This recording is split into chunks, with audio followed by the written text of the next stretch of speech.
Do you know what time it is?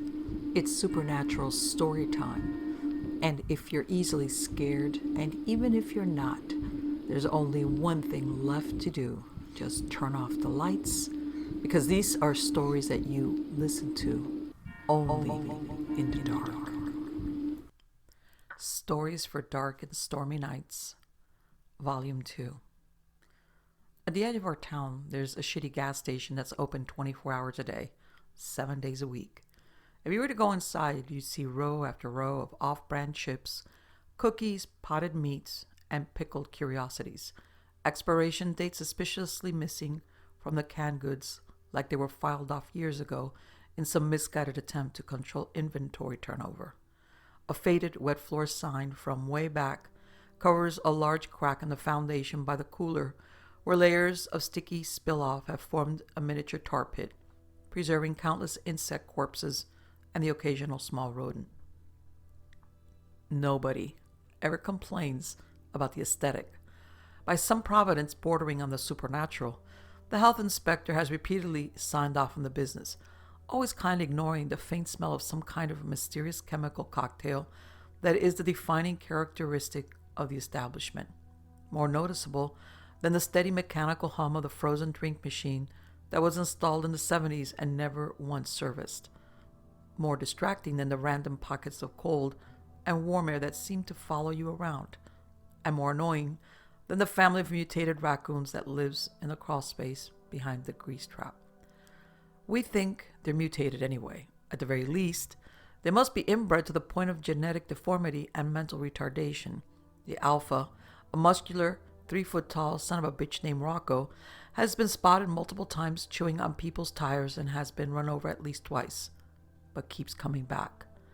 That lingering smell, a sweet combination of honeysuckle, ammonia, and vomit, has never been positively identified, but the prevalent theory is that it's coming from underground, wafting up through the thin fissures in the concrete that grow and spread with each year of architectural settling. It's strongest right after a rain, and pungent to the point of tear-inducing if you get too close to the storm drains, where even Rocco and his clan refuses to tread. If you were to go inside, you might also see the bathroom cowboy. He's sort of an urban legend around here, only ever appearing when you're alone and unsuspecting. What makes him truly legendary are the stories people tell after an alleged encounter. The accounts run the gamut from pretty weird to impossibly bizarre, like the guy last month who went for a pee but changed his mind when he saw him standing there next to the urinal, wearing a duster, bandana, boots, and chaps, handing out balloon animals. Or a couple of weeks later when another customer stepped into the same bathroom to see a man wearing nothing but a cowboy hat, boxers, and boots with spurs, literally grinding an axe on an old-fashioned stone sharpening wheel. When he entered, the cowboy stopped what he was doing, looked up with a smile on the tip of his hat and said, "Come on, man. Come on with it." If you should be lucky enough to see the cowboy that may or may not haunt the bathroom, don't worry. He's harmless and, in fact, usually quite polite. Honestly, he doesn't seem so bad, especially compared to some of the other things going on in that place. When you go inside, you might instantly get a toothache. That's a strangely common phenomena that nobody really understands. It should go away on its own after a couple of hours.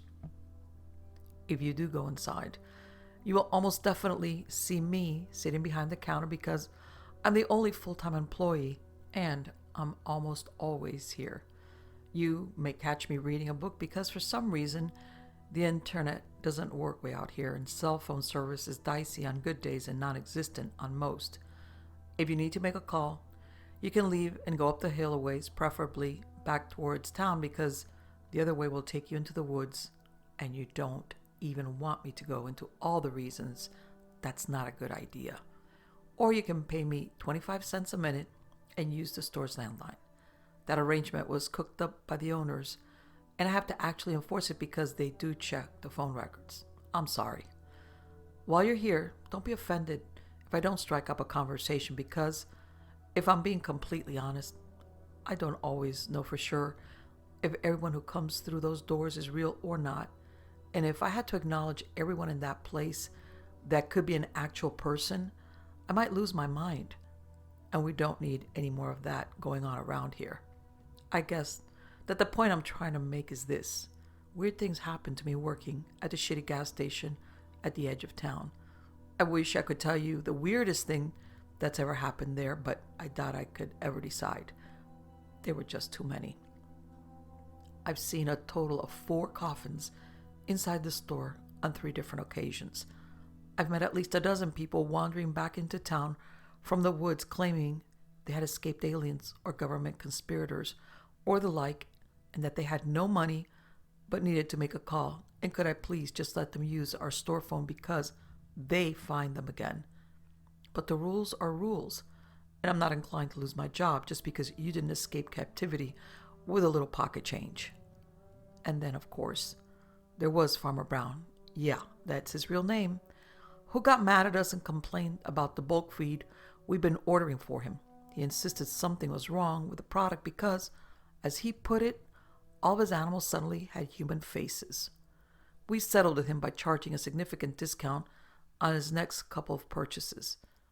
He stopped coming in not long after, and they found what was left of his body inside a bedroom at his farmhouse that had been locked from the inside.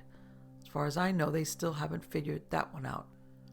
I've been working at that gas station almost nonstop since I graduated high school, and at this point I doubt I could quit if I wanted to. Not long ago, a doctor recommended that I start keeping a journal, and after some consideration, I decided I might as well give it a shot. It's not like any of the traditional treatments are having any effect, but enough about me. Let's get back to the interesting thing, the gas station. I spent a decent portion of my shift last night trying to decide how to begin this journal. Where can I start that would make any sense at all? How do I explain the gas station to someone who hasn't experienced it? I've tried telling some of my stories before, so I know what to expect. People don't believe it, or people don't want to believe it. I still remember the difficulty I had last year when I had to call the sheriff and explain to the new girl that half of a pig had broken into the store and was running amok, breaking things and screaming with the voice of an old woman. Yes, I meant half of a pig. Yes, a pig. The front half. No, this isn't a joke. I'm at the gas station. What do you mean, which gas station? Is this your first day or something? Oh, it is? In that case, can I please talk to someone else? She finally put me through to Tom. He's a deputy that drew the short straw all those years ago and ended up in official gas station duty. That was back before his hair had turned all white. He's been in enough times now that all I have to say when he picks up the line is, "It's half a pig." It won't stop screaming and I can't catch it. And then he grunts, mutters something about that being pretty freaking weird, and then drives out to help me catch it. Tom is a good guy. I asked around, but nobody knew where the pig had come from. Farmer Brown, who was still alive at the time, came down to take a look and provide his expert opinion. According to Farmer, the pig had somehow been chopped down the middle, but miraculously none of the important organs were hit. Nothing supernatural about it, just really unusual.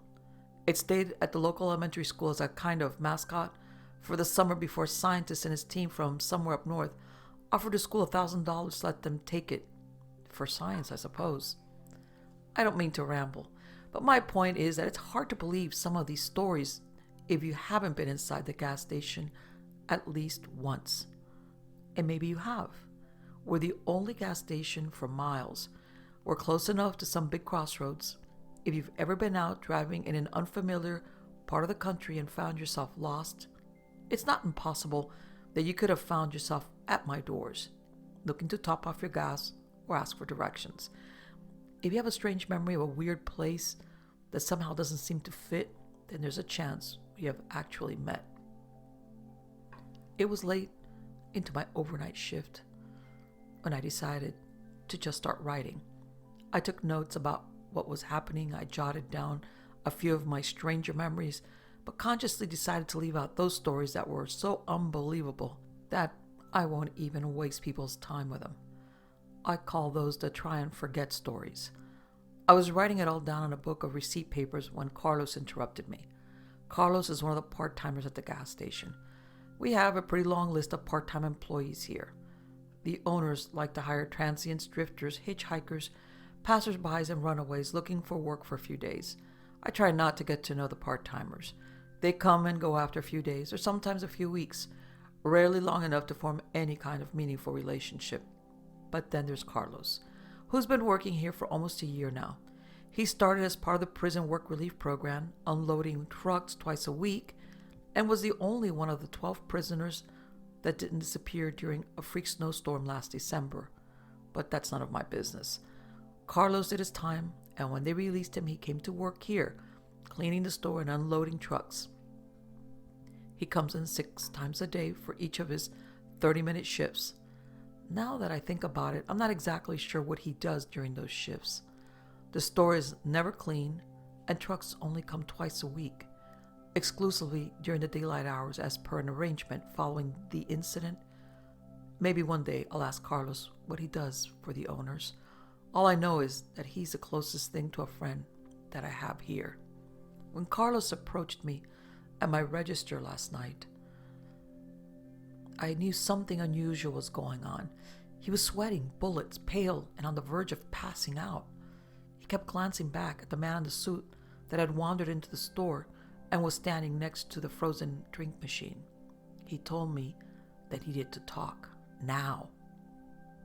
I told him, go ahead, but he refused to say anything unless I followed him into the freezer. I usually hate to leave the front of the store unwatched. We have the occasional shoplifter. Plus, there was that one time Rocco got in and made off with 2 cases of cigarettes. But Carlos seemed serious, so I made an exception for him. Once we were in the sub-freezing safety of the walk-in cooler, Carlos asked me if I had seen the guy in the suit. I said yes, I saw him. He asked if I knew the guy. I said yes. I'd seen the guy around town. His name was Kiefer. He was running for some kind of office, I can't remember which one, and stopped by the gas station every now and then.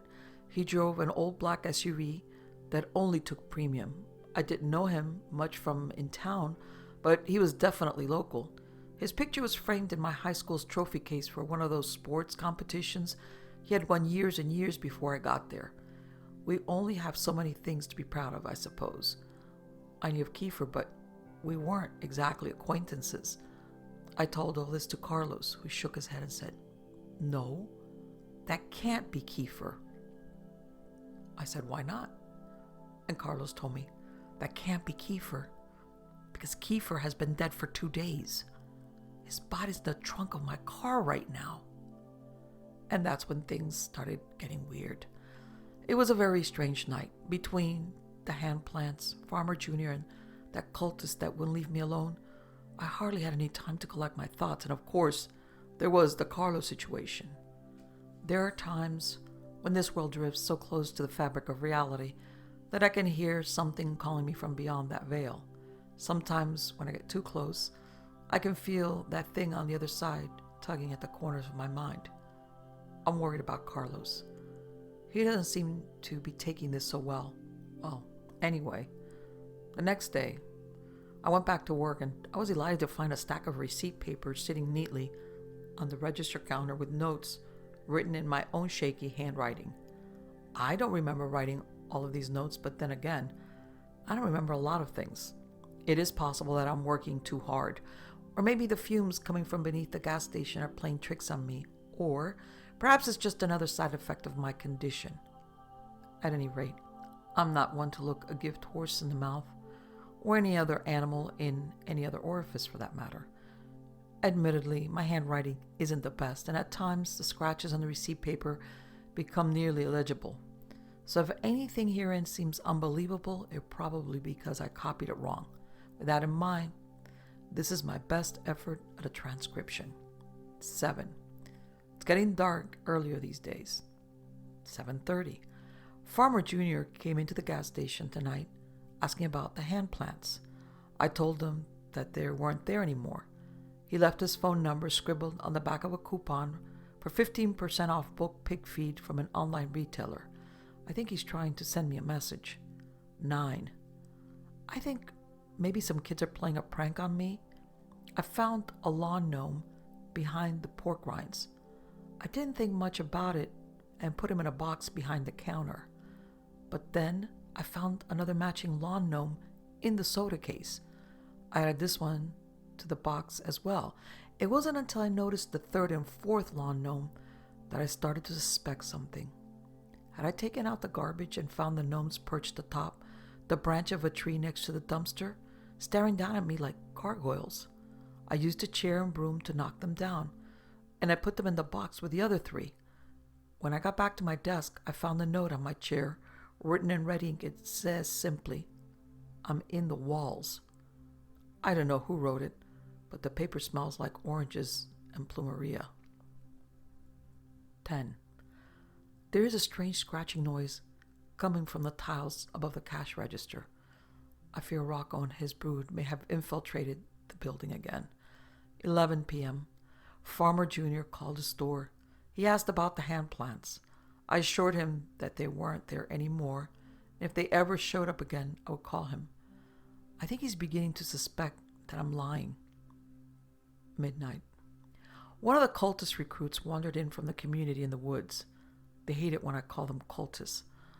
I know the recruits aren't supposed to interact with the outside world, but from time to time they will sneak into town, never any further than this gas station, and buy cigarettes.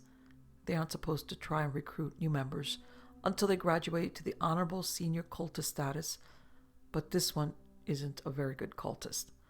I know they aren't supposed to have names, but I'm going to call this one Marlboro. I'll let you guess why. Marlboro stayed in the store for at least half an hour, trying to convince me to go back to the compound with him. They hate it when I call it their home a compound. He tried to appeal to my logical side, but I let him know politely but firmly that I was not interested in logic. I can't remember when he left. 2 a.m. I found myself digging again. Sometimes on slow nights, I let myself drift. My mind goes somewhere, and when I come to, I wonder where I was just now. Who was that controlling my body while I was gone? My body did those things I've done so many times before that I guess it's learned how to do them without me. My body restocked the cigarettes. My body rotated the frozen drink machine. My body scraped the mold off the bottom of the ice bucket. My body emptied the rat traps, and somewhere along the way my body found a shovel, went out back, and started digging a hole. Actually, I shouldn't say my body started digging. I have been, or rather my body has been digging this hole off and on for the last few months. Usually I come to after a few shovelfuls. This time I added another foot deep before I snapped back to reality and asked myself, what the hell am I doing? 3:30 a.m. I just noticed a door at the end of the hallway past the walk-in cooler. How long have I worked here and never noticed that door before? It seems disappointingly ordinary as far as doors go, except for the fact that it's warm to the touch and feels like it's vibrating. I tried the handle, but it's locked. When I got back to my register, I noticed a man in a trench coat standing outside beyond the gas pumps, just outside the reach of our lights, dangerously close to the road. I can't tell if he's looking at me or if he's looking past the building at the woods on the other side. I wish he wouldn't stand there like that, stoic and still, with his arms reaching down past his knees. The scratching again, the tiles on the ceiling over the counter, is getting louder. 3:45. A man came into the store, rolling a large white ice chest behind him. He had sunken blue eyes, wiry hair coming from his nose and ears, long bony fingers, and paper-thin skin revealing every blue and green vein beneath the translucent dermis. He wore a bowler hat and smelled like milk. I'd definitely never seen him around before. He asked if we would be interested in partnering up with him. He sold ground meat at discount prices, but I told him that our store doesn't do well with the fresh foods category, recommending he try his hand at making jerky. Before he left, he scooped about a pound or so of raw ground meat from the ice chest onto a piece of parchment paper and gave it to me as a sample. Once he had left, I took the meat into the cooler, where I found another lawn gnome waiting for me. I put the gnome into the box with the other 7. 4 a.m. Carlos just told me something very strange about Kiefer. 4:30. There was a kid named Spencer Middleton who went to the same high school as me and Kiefer. Spencer was just a year ahead of me, but looked much older and acted much younger. I live in a small town, and small towns get bored.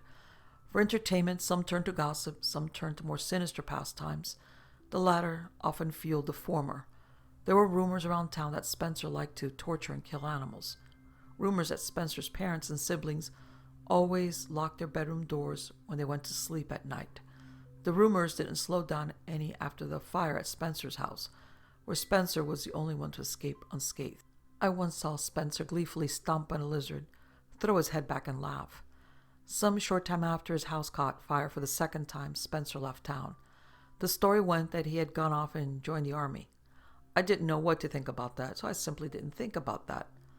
I would have been perfectly happy to never think about that, but after all these years, I'm forced to, because Spencer Middleton just came into the store and bought a cup of coffee. He's sitting in one of the booths talking to Kiefer. Marlboro is back. He asked if I could spare him some time to talk about his fake religion. They hate it when I call it fake religion. I told him he had to leave. He seemed upset. 4:45 a.m. Spencer and Kiefer sat around for a while and didn't buy anything but 2 cups of coffee. When they finally left, I let Carlos know. He had been hiding under a blanket in the walk-in cooler, although I can't really understand why. Carlos explained to me exactly what happened. He finished his shift a couple of nights ago and had just left the gas station when he saw Kiefer's SUV pulled over in a ditch at the bottom of the hill. Carlos, being the good guy he is, decided to check and see if Kiefer needed any help. He says that when he pulled up and got out of the car, he could hear what sounded like a loud crunching noise coming from just beyond the tree line. Carlos went to investigate. That's when he saw something. When I asked Carlos what he saw, he just started speaking Spanish in a fast, panicked sort of way. I don't speak Spanish, but I nodded along emphatically. The only word I could pick up was strega, which is the name of a liquor we carry. Whatever it was that Carlos saw, it made him race back to his car as fast as he could and back out quickly without looking. And that's when he ran over Kiefer. Carlos is a good guy, but here he was in a bad situation. He stopped long enough to get out, check on Kiefer, and confirm that he was definitely dead. There was nothing he could do that would change that fact. It was an accident. Carlos was on parole. There was that thing in the woods, and Carlos had to make a decision. So he heaved the body into the trunk of his car and drove off. Carlos took me to his car and showed me the body. I can confirm 100% that it was Kiefer in the trunk of his car, not just because of his unmistakable face, but also because of his phone and wallet that were in his pockets. 5 a.m. I finally got tired of the scratching and pulled our ladder out of storage to see what the raccoons were doing in the ceiling. But when I pushed back the tile, the only thing up there was another gnome. That makes 12 so far. 6 a.m. The man in the trench coat is still outside. The cultist came back in, demanding an audience with me, insisting that if I would just listen to him, I would see that his reasoning is superb and flawless, and that I would be a fool not to join him in the perfection of logic and nirvana that is his belief structure. I agreed to listen to his pitch if he would agree to ask the man in the trench coat to leave. Our hasty verbal contract in place, I stilled myself to listen. Honestly, he did make a few good points, but I suppose that's to be expected from a viral thought experiment strong enough to convince perfectly normal people to abandon their real lives and go live in a commune in the woods past the shitty gas station on the edge of town. They call themselves mathemists. They believe that humankind exists to fulfill 2 moral imperatives: to decrease suffering and to increase happiness. A successful life increases happiness more than suffering. A decent life decreases suffering more than happiness. How good a person is can be determined by the spread between the happiness increased and the suffering decreased.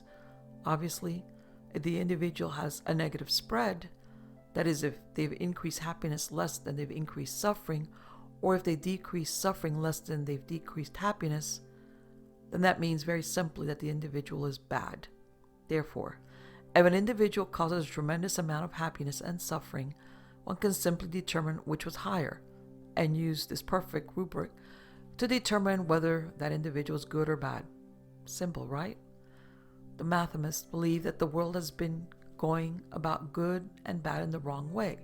For eons, we've been attempting to increase happiness when instead we should have been focusing on decreasing suffering, as happiness is a fluid concept, and the more happiness you create, the harder it is to sustain, as happiness has a clear set of diminishing returns.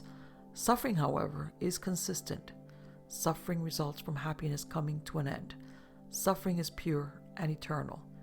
For a mathematist to be supremely good, they must simply end all suffering. That is why the mathematists are working on a bomb to destroy the entire planet. By ending all life on Earth, they end an infinity of suffering into the future. With every life they avert, an entire lineage of people that would have been born into a life of suffering will no longer. Every death is a preemptive mercy killing.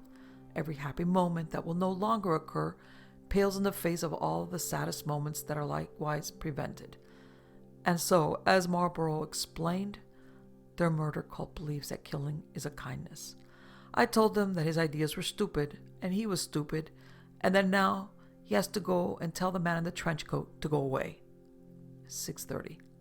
The phone rang. This is strange for two reasons. First, because it was not the landline, it was the cell phone, even though we do not get cell phone service way out here. And second, because it was the cell phone, the one that I took off of Kiefer's body. I'll admit, I was stuck in a bit of a moral quandary ever since Carlos confided in me. On the one hand, Carlos had killed someone. On the other, it was an accident, and Carlos' parole officer may not see it that way. I thought I would have more time to figure this out, but when the cell phone started ringing, I knew I had to make a decision. I answered it. I didn't speak first. The voice on the other line was one I recognized. You have something that belongs to my boss. It was Spencer Middleton. His cell phone and his wallet, I answered. What? No, we don't care about that shit. We can buy more phones. We can get more wallets. You know what we want. He was right, I did. It was an accident, I explained. We know. We want to make a deal. You give it back, and we pretend this whole thing didn't happen. Can we do that? Absolutely. 7:30 a.m. Carlos came in for his shift half an hour ago, and I explained the deal to him. He wasn't thrilled, but as I laid it out very clearly, he didn't have a choice. We parked Carlos's Camry behind the gas station near the growth of hand plants and made a point to stand far enough away to not get our ankles grabbed. Kiefer's SUV drove up a few minutes later. Spencer was driving. He and Kiefer got out without a word, sized us up, and opened the back of their vehicle. Carlos popped his trunk. Kiefer and I stared at each other, keeping eye contact the whole time while Carlos and Spencer transferred the body from one vehicle to the other. Spencer had a tarp and blanket ready to wrap everything up. When it was over, Kiefer put a hand on my shoulder and whispered in my ear, "You done good." Then they left.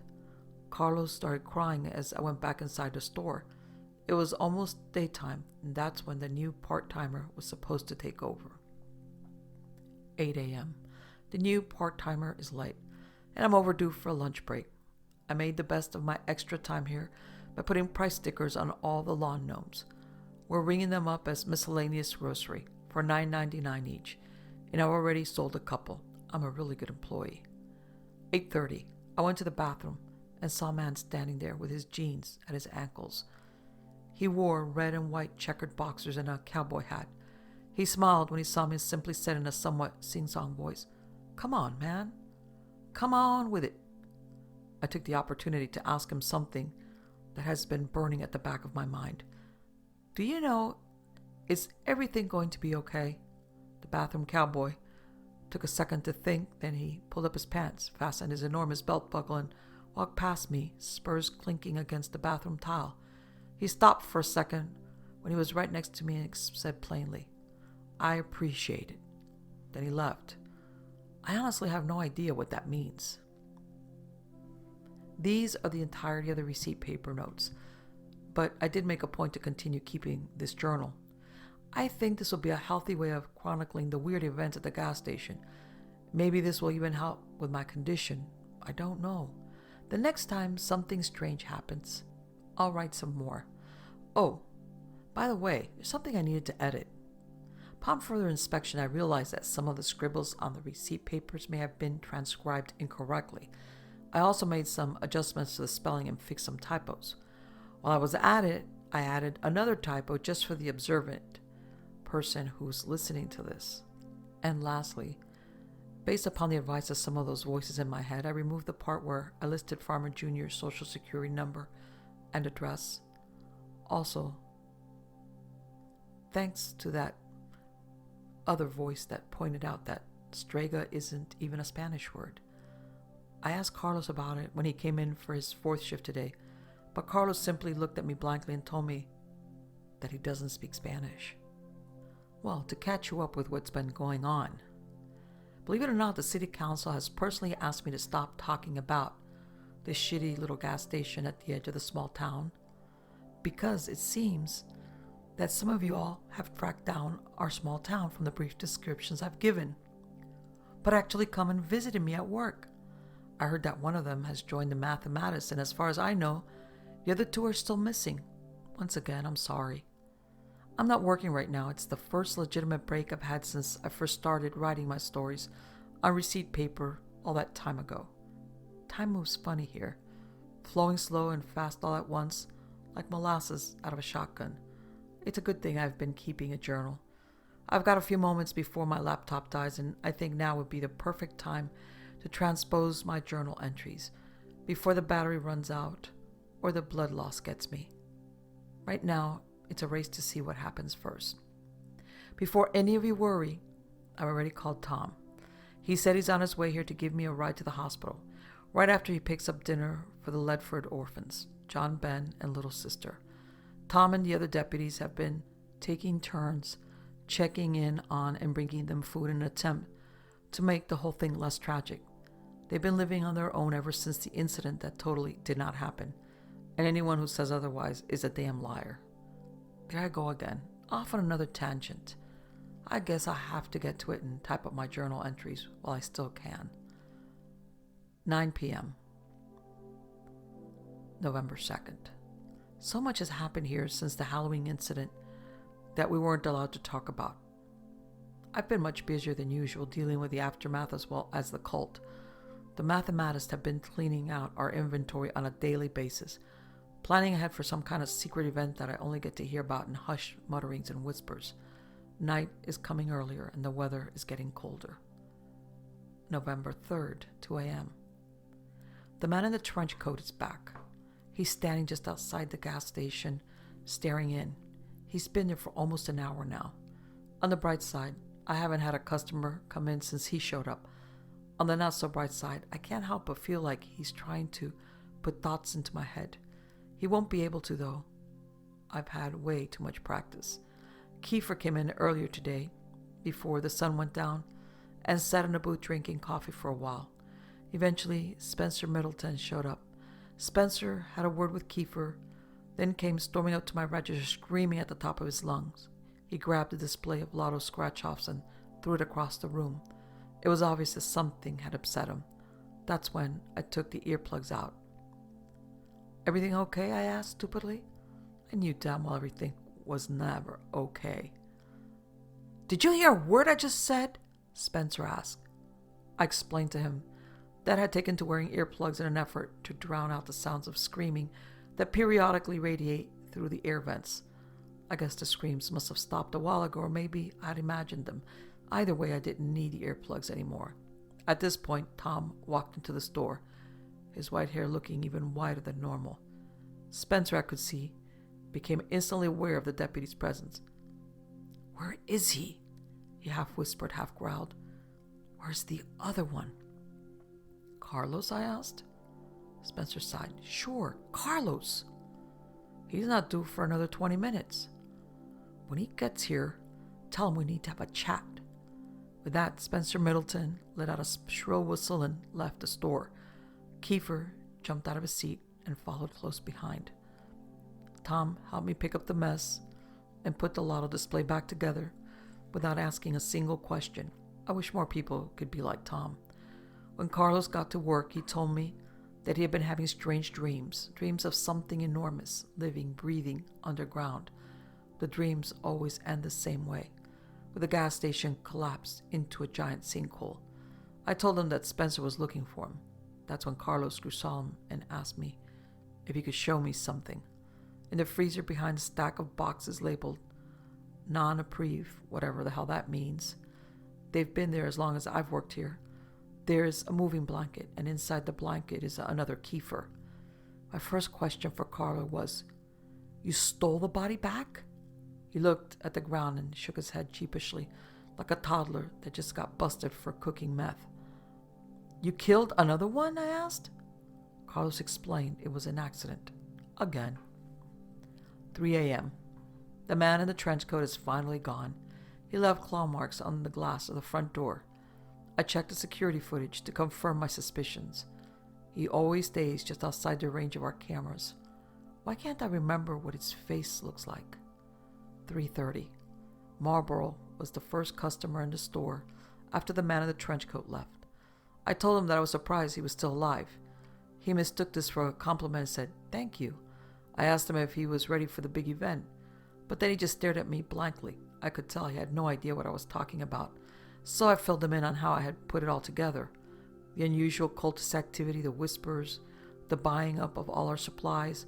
I could tell that something was about to happen. Marlboro went pale in the face as I was talking. Then I ran out of the gas station before I could finish, the 99-cent frozen drink still in his hand. I know I should write up an inventory loss slip for the theft, but I just can't bring myself to do it. As hard as it is to explain, there's just something about Marlboro that makes me genuinely feel sorry for him. 6 a.m. I caught myself digging again. I don't know how long I was out there or who was running the store while I was gone. The hole is so deep now that I nearly couldn't climb out of it on my own. I should maybe think about considering the possibility of one day asking a doctor if this is normal. 8 a.m. Marlboro is currently crying in a dry storage closet. Through his sobs, I could barely make out the story. Marlboro was sent out on some kind of vision quest for the last week and has no idea what the other cultists had been stocking up for. When he went back to the compound earlier tonight, he found the whole place completely deserted. Beds were left unmade. Some plates had food on them, a fire still burning in the fireplace. Everyone's clothes were still in their personal milk crates next to the sleeping bags. But the people, all of the people, were simply gone. Marlboro isn't taking this very well. But I have a business to run, so I asked Carlos to help me carry him into the dry storage area.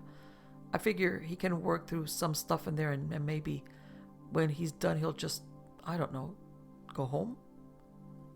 November 4th, 9 p.m. The exterminators just left. They say they got all the snakes this time, but I have my doubts. November 5th, 5 p.m. Kiefer came into the store again today and made some thinly veiled threats. He asked about Carlos, too.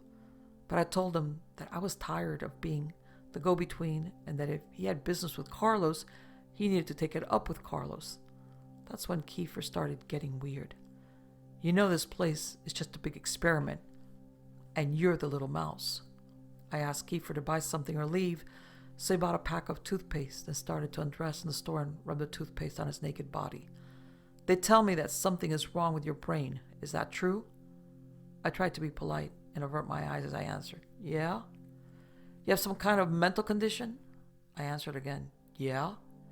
"That's too bad." At this point, Kiefer was completely naked.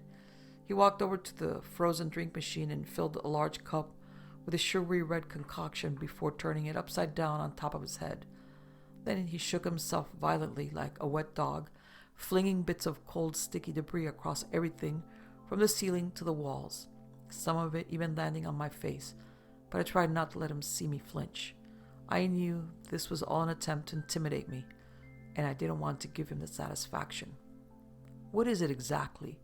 he asked as he crossed back to where his pile of clothes waited for him. "What?" I asked. "What is your condition? Schizophrenia? Protonopia? Meningitis? The gay?" No, I answered. I don't sleep. You don't sleep? He sounded genuinely interested. Like, ever? I can't fall asleep. I haven't slept a single day since high school.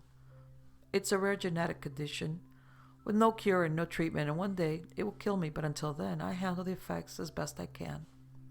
Kiefer nodded. That must be it. That must be why he can't reach you. Why who can't reach me?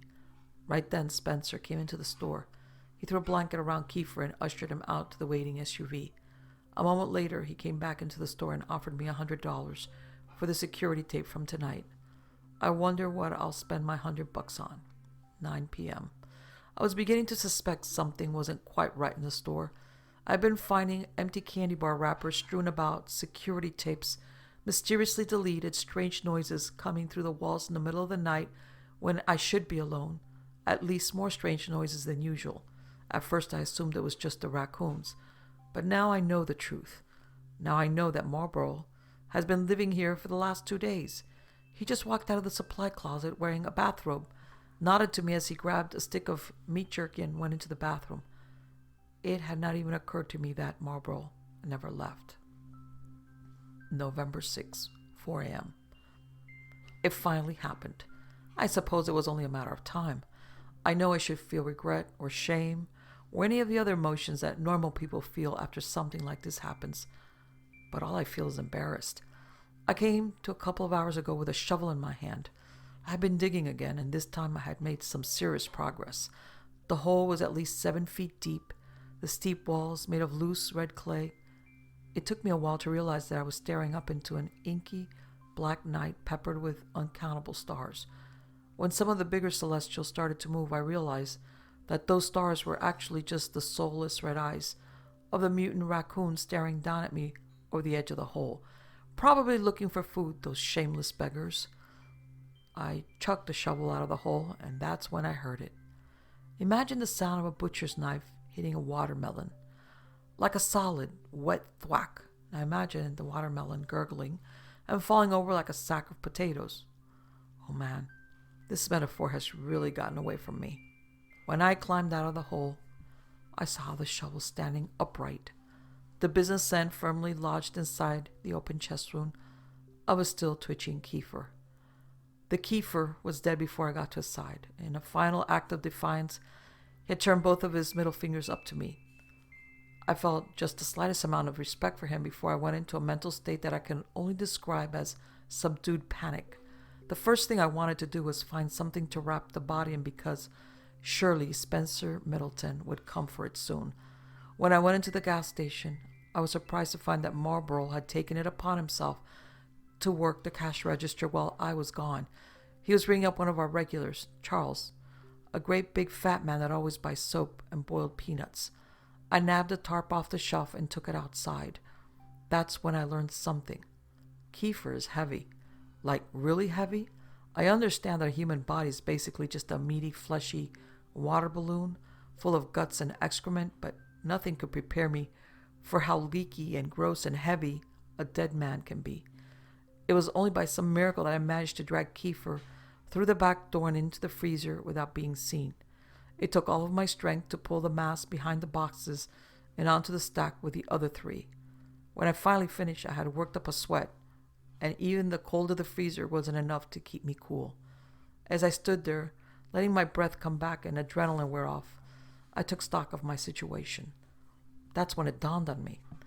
There were 4 Kiefers in that freezer with me. 4 Kiefers. Where the hell did the other 2 come from? The freezer door opened and Marlborough entered, dragging a dead Kiefer by the legs. He stopped and made eye contact with me. When he saw the Kiefers at my feet, I said the only thing I could think of. Well, this is awkward. Marlborough and I decided to open a bottle of Stragel liqueur and have a few drinks. He explained that he had accidentally killed Kiefer a couple of times. I totally understood. That guy was just so easy to kill. At one point, Carlos came into the freezer to grab a box of cookie dough. He didn't even acknowledge all the Kiefers. My laptop's battery is currently at 2%. It's obvious now that I won't have time to transcribe the rest of my journals before it dies.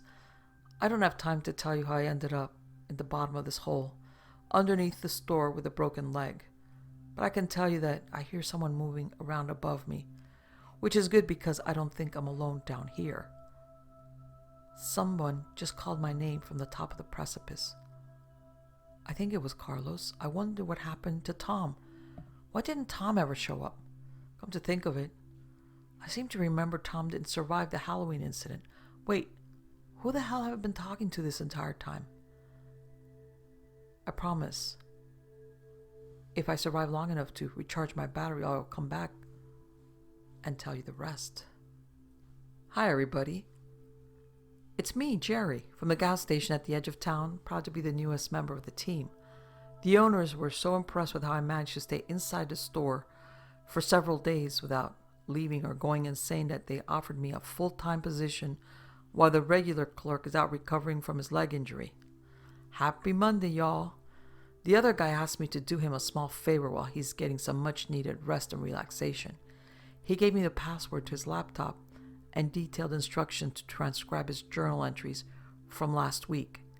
In exchange, he agreed to keep me on as a full-time assistant after he gets back. I get to learn what to expect on the job through first-hand documentation, and he gets to continue his weird little blog thing. Now that's what I call win-win. If I'm being honest, this is probably the best thing that could have happened to me right now.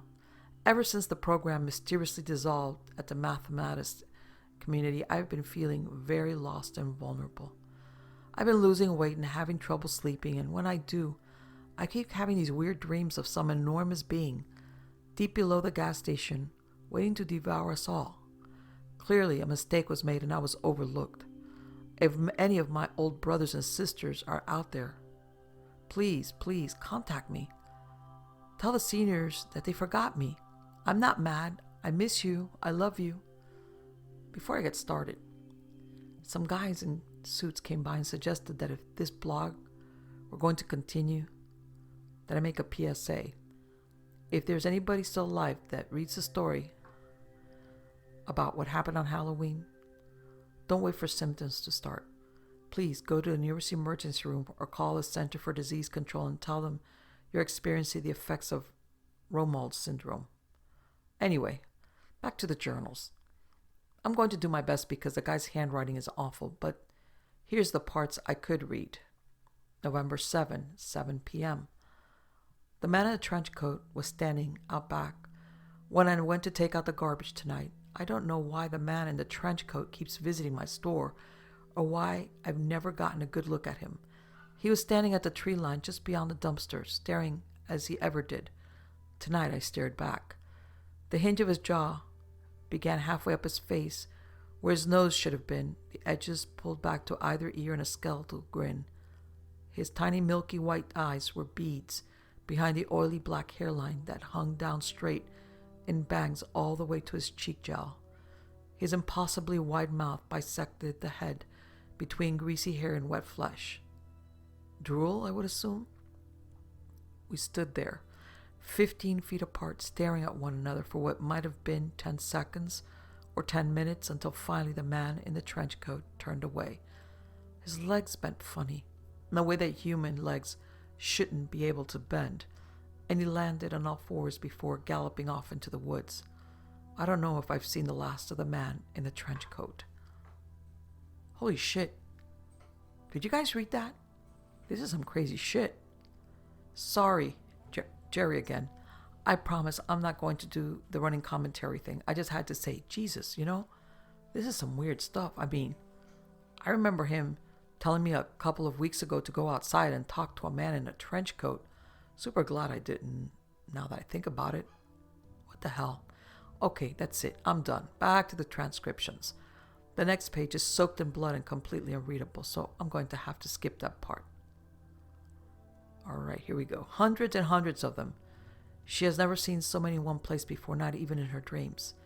Before she left, she told me that I would see her again. Was that supposed to be a warning or flirtation? 3:23 a.m. It's a quieter night than I'm used to. The package from yesterday afternoon still sits on the counter where I left it. The label is made out to me with a return address I don't recognize. The rectangular parcel is wrapped like a Christmas present with red and yellow stripes and feels heavy, I would say it's just the right size for a dead cat. I can't think of any realistic reason I shouldn't open the package, but there is something in the back of my mind telling me that to open this would be a tantamount to opening Pandora's box. That the content of this little parcel will irrevocably change the course of my life in a way that may have seemed impossible before. I feel like this box is full of butterflies ready to create tsunamis, and I'm just not sure I'm ready for that yet. I think I'm going to teach Marlboro how to clean the drink machine. 3:47 a.m. Marlboro is passed out in a hammock in the supply closet. I think he finished that bottle on his own. I guess I'll go clean the drink machine by myself. 5:45 a.m. The hand plants are growing faster than I had anticipated. They are now past the elbows, almost to the shoulders. I saw that the crop had caught a curious coyote that got too close. It was not pretty. I also noticed that Rocco is still alive. I caught him sitting on the roof, tossing food to the crop of hand plants. This is why they're growing so fast. They're eating way too much. If this gets out of control, I may have to torch this crop, just like the others. I don't want to. It sends shivers down my spine whenever I hear the way they scream. 7:30 a.m. Carlos came in for his morning shift looking pretty terrible. He filled up on coffee and told me that he hadn't been sleeping too well. The bad dreams had been keeping him from getting a restful night. I wonder if I should tell Carlos about my condition. He asked about the gift wrap package sitting on the counter. I told him that it came with a post yesterday, and I didn't know who it was from. He asked if I was going to open it, and I told him that I had a bad feeling and pretty much decided to never ever open it. 10 a.m. I decided to open the package. Without any fanfare or drumroll, I'll just tell you what I found inside was a brand new laptop computer. I've never owned my own laptop before, and the only computer that ever belonged to me was a crappy little Tandy 1000 that I put together as a kid. I've always used the library computer lab or the browser on my phone to access the internet. This could be a game changer. The box also contained a signal repeater and some other gizmos. I know this is crazy, but I think I may actually be able to access the internet from the gas station now. There was a handwritten note at the bottom of the package. Great. It seems that someone else has tracked me down. I'm going to have to figure out how people keep finding me and put a stop to this. Thank you, whoever you are, for the laptop. I'm definitely keeping it. 10:15 a.m. I turned on the Wi-Fi card and noticed that for some reason there are dozens of secured networks around the gas station, most of which have 4 or 5 bars. The names for their networks are pure gobbledygook, like ones that run at least 15 or 16 digits. Who the hell is transmitting Wi-Fi out here? 11 a.m. A man came into the store to buy a gas can a couple of hours ago. I didn't think much of it at the time, but then he came back in asking if we could help him out with something down the road. I never got his name, but he was a big guy, tan skin and a thick beard. He said he was having car problems. I told him I wasn't a car guy, but he insisted that he didn't need a car guy. He just needed someone else to see what he was seeing. Marlboro agreed to watch the counter while Carlos and I followed the bearded man down the hill and around the curve close to the spot where Carlos saw that thing in the woods. He couldn't remember what happened that night. After we got everything sorted out with Spencer and things started to go back to normal, I asked Carlos what it was that he saw in the woods that sent him running in such a careless panic, but he just shook his head and said he didn't know. The mind is a funny thing and memories aren't the most reliable. I realized that I'm not the only person from the gas station with a list of try and forget stories. The man's car was parked on the side of the road close to the same spot that Kiefer's SUV was broken down. So, my car started acting funny, the guy said as we neared his vehicle.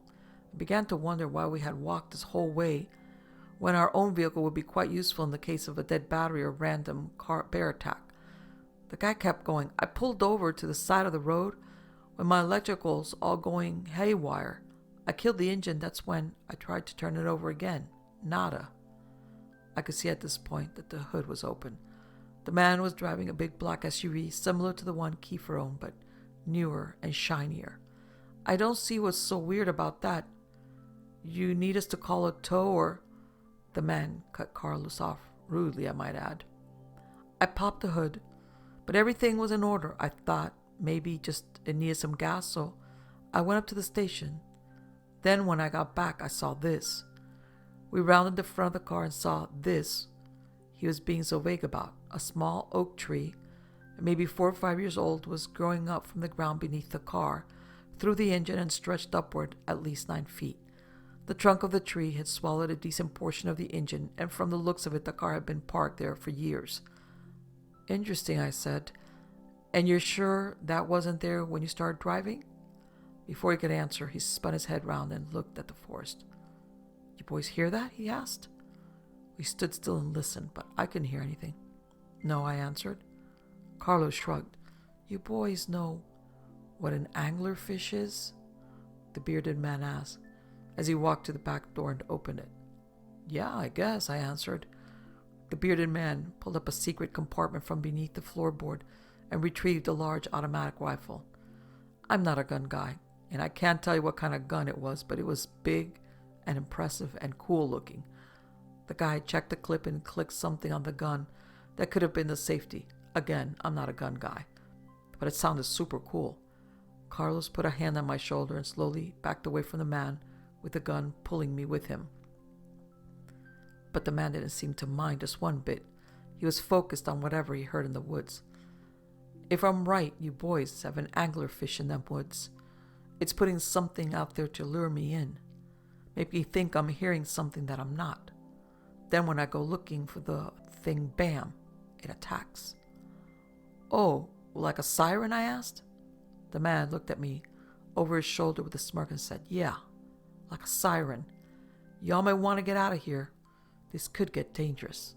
Don't worry about me. I've dealt with these things before. I'll be fine.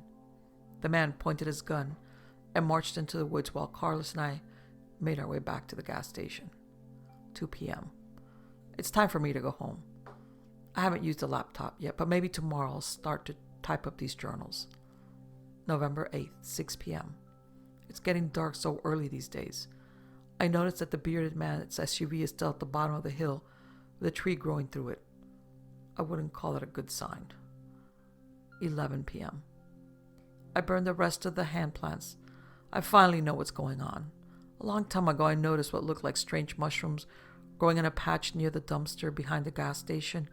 I didn't think much about them except that it was strange that Rocco's brood wouldn't go near them. When I took a closer look, I could have sworn that they looked just like baby fingers poking out of the ground. As the weather got warmer, I kept an eye on the crops. They started getting longer and looking more and more indistinguishably similar to human fingers. I swear they even started growing fingernails. Sometimes I would see them bend at the digits to squash a bug that wandered too close. Eventually, the mushrooms started sprouting leaves, and the finger sections continued to stretch out, creating what could only be described as hands, human hands. They would ball up into fists during the daytime and open up in the moonlight. I dug one of them up one day when we were really slow at work, and I called Farmer Junior to ask for his professional opinion. To the untrained eye, the hand plant looked just like a regular human hand, smaller than adults but larger than a child's. Adolescent, teenager maybe. At the wrist it turned into a gnarled root that smelled like sassafras, and throughout the plant's tiny leaves were sprouting. Farmer Junior stood in the gas station looking it over for a while before asking me if we had any more of those things. I lied and told him no. I asked the owners what they wanted me to do. They thought it over for a couple of days and then told me to keep them. I think they expected it to be able to make some money off of them somehow, but eventually everyone forgot they were there. Everyone but me and Farmer Junior, of course. I was thinking about the bearded man when I first heard the sound of a baby crying somewhere outside. I was alone in the store, and my first instinct was not the heroic one that most people may have had, which is to run outside and see where the poor baby was. My first instinct was more callous and rational, and in the form of a question. How the hell did a baby get way out here without me hearing it coming? Something wasn't right.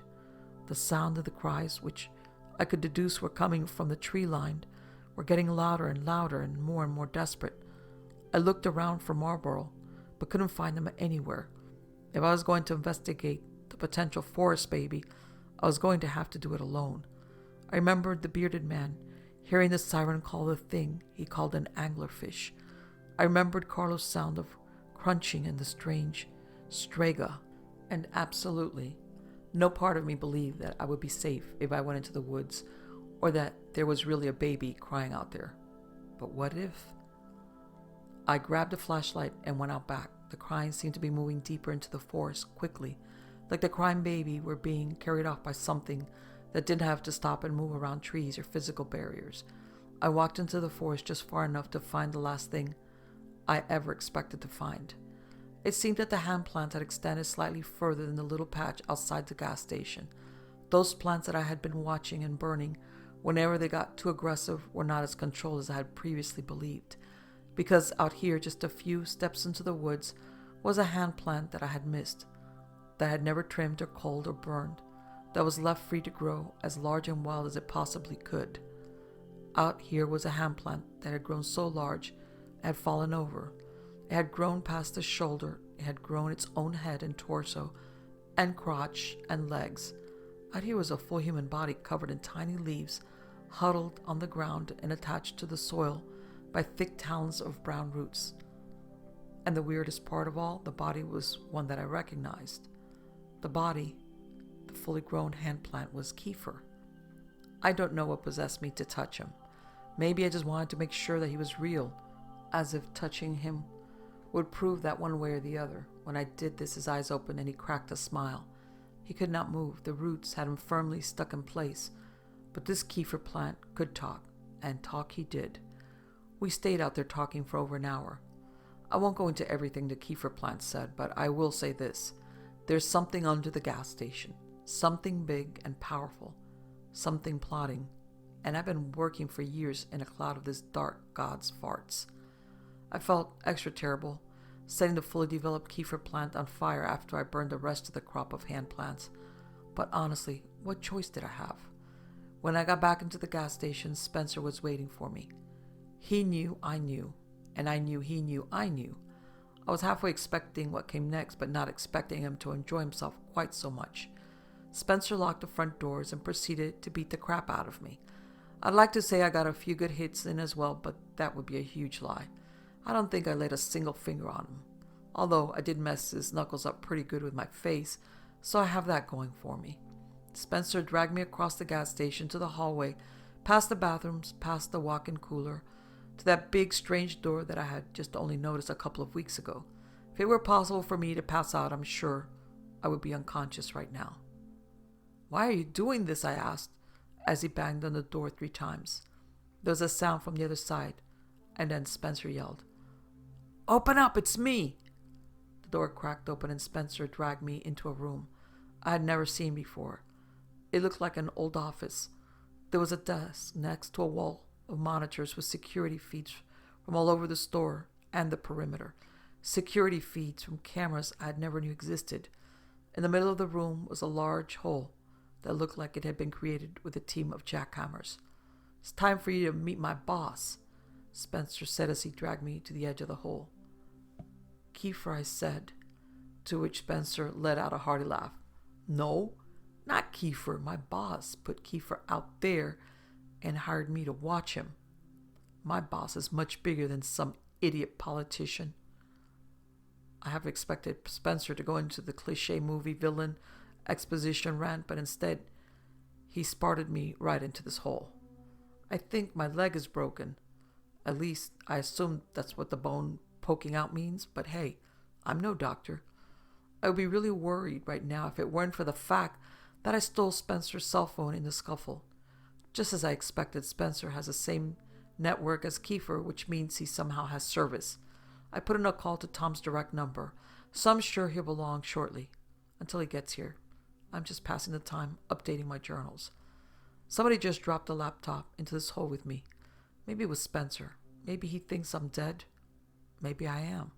Again, I'm not a doctor. Whoever it was, I think I might have heard the sound of boot spurs clicking against tile as he walked away. I guess I'll boot this thing up and start transcribing my journal before it's too late. Okay, so this is the last of the journals. You're probably wondering to yourself, where was Jerry, a.k.a. Marlboro, while Spencer was beating the crap out of poor old Jack. Well, I had gone into town to see a movie. Yes, I went and watched Thor Ragnarok. If you haven't seen it, go see it. It was awesome. I guess I'm lucky I went when I did, otherwise this Spencer guy might have tossed me into that hole as well. I was the one that found Jack. When I came back to the gas station, I couldn't find anyone anywhere, so I went searching until I noticed a door at the edge of the hall cracked open slightly. I also found a really poorly made bomb behind the register, but it didn't take long to disassemble. You can thank the mandatory bomb building classes at the mathematics program for that. No big deal. Just me being typical heroic self. I asked Carlos to help me haul Jack up out of the hole, and then Carlos moved him to an undisclosed location for a few days while his leg mends. When he gets back, I'll let him have his laptop to continue his little blog thing. Until then, it's just me, Carlos, and the raccoons. How does Jack usually end these things? Oh yeah, to be continued. Recovering from an injury sucks. Recovering from an injury when you can't fall asleep sucks worse. Recovering from an injury when you can't fall asleep while simultaneously being hunted by a sociopathic lackey of a dark god with a personal vendetta against you sucks even worse. But what sucks even more worse is having to do all of the above and still being called into work because, as the owners put it, the new guy is a complete and total moron with willful and malicious idiocy that borders on the criminal. And so I am here, against the doctor's advice, at the shitty gas station at the edge of town, only a little worse for the wear. What's really incredible is that I've only been back for 1 day, and there's already a body count. More on that later. My right leg is in a cast from ankle to thigh, and I've elected to use crutches because, unsurprisingly, the gas station is not wheelchair accessible. The cast has several signatures and messages, which is very strange because I have no memory of anyone signing it, but that could be a result of the pain meds. Looking down now, I can see that Carlos scrawled this message. Try and stay out of trouble. There's also a message in red crayon. Jerry was here. A few signatures scribbled in Sharpie, and a little further up my leg, I have to pull my pants way up and read this note. RTRATC. Well, that's annoyingly cryptic. I would check the tape logs to see who I let get so close to my delicate area, but the owners had every camera in the place removed. I guess there was something about finding that secret room full of security camera feeds to bring personal privacy into the public discussion. I feel like the act of removing all the security cameras was a bit of an overreaction, especially with Spencer still out there. The police took a statement and confiscated the remains of the bomb. They're taking this whole thing very seriously, and an arrest warrant is out for Spencer Middleton, should he ever show up again. As for Kiefer, things get a little more interesting. The police were unable to find any evidence that he ever even existed. He had no property in his name, no driver's license, no public record of any kind. The only thing even linking him to this town was a grainy picture in an old yearbook photo. It would seem that Kiefer was living off the grid ever since he graduated high school, and now that Spencer's attempt to blow up the gas station failed, Kiefer had suspended his election campaign and simply disappeared. The sheriff has been sending a new deputy, Arnold, out to check on me once or twice a day. Arnold isn't from around here, which is probably why he agreed to replace Tom as the new gas station babysitter. He's about 6'2", dark-skinned, with a mustache thick enough to plant a yard flamingo in it. He has eyes that constantly telegraph the sentiment, "Knock that nonsense off," and I've yet to see him smile. I don't know if Arnold will become the next Tom or the next Spencer. Right now, he could go either way. Arnold was the one that dropped me off at work today. I'm not supposed to get back behind a steering wheel for a while, which is fine, I guess. It's not like I'm going on any road trips anytime soon. On the way to work, we passed the SUV of the man with the beard, the one staked and placed on the side of the road by the tree growing up through its engine. I asked Arnold about it, but he just shrugged it off and said I shouldn't worry myself with other people's business. I asked him about the owner of the vehicle, and Arnold said that they think he got lost in the woods just like those hikers last fall. A search and rescue effort was underway, and he was confident they would find him one way or the other. After Arnold dropped me off today, went about my regular shift, starting duties. I reconciled Marlborough's till. Not at all surprised to see that he was somehow $150 over, or that the surplus was entirely in $1 coins. I logged all the invoices that he had piled up while I was out. Then I emptied the trash cans. I was hoping that I might run into the cowboy, but the only thing in the men's room was an obese Hispanic trucker punishing the toilet and surrounding air with an unholy fury that deserves its own scary story. The sun was starting to go down when I hobbled out to the dumpster, balancing garbage bags against my crunches and probably looking like a baby deer learning to walk. You know, if that deer were drunk and two-legged and carrying several bags of garbage. The scorched earth near the dumpster was the same as I had left it, blackened down to the subsoil. Somewhere just past the start of the trees was another patch of smoldered remains, one that I neglected to mention in the police report, one that might look to the casual observer like the remains of a human body. Before I turned to go back in, I noticed something odd on the side of the dumpster. At first I thought it was a child's toy, stuck to the dirty outside wall, but then I realized that it was moving, breathing, crawling slowly and eating the gooey drippings off the rust of the dumpster. The thing looked like a giant tomato caterpillar, about 8 inches long, and as the sun went down, I swear I could see the thing give off its own light source. The squishy caterpillar thing didn't seem to mind my presence and even let me feel in an old starburst that I had in my pocket. I yellowed because, like all people, I hate the yellow starburst. The creature bioluminesced a little brighter as it ate the taffy, and I gave it a gentle pet. Its hide wasn't as wet as it appeared. In fact, it seemed to be covered in tiny, clear hairs. "You're not so bad," I said, while it nibbled at the candy. "Not everything out here needs to be scary, huh?" It wiggled and crawled away to a place on the back of the dumpster with more gunk, and I went back into the gas station. Marlborough has taken up smoking again. He's quit for a while, but then explained that the suffering he was causing himself by not smoking grossly outweighed the suffering he was causing us through secondhand smoke, and mathematically speaking, it didn't make any sense for him to quit. I had hoped that he was beginning to shed his cultist philosophy after the entire compound mysteriously vanished, but now I'm starting to fear that he can't be rehabilitated. Oh well. Today there was a pretty normal, well, not normal, but average day at the gas station. We had some strange people visit, we had some normal people visit too, and along the way I zoned out. Finished the book I've been reading and made some boring journal entries and even got online to browse the internet for a while.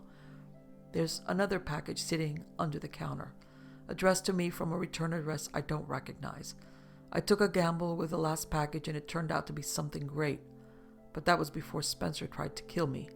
And once again, my gut is telling me not to open it. I got a phone call today at the store a few hours after sundown. It was pretty late, hard to say when exactly.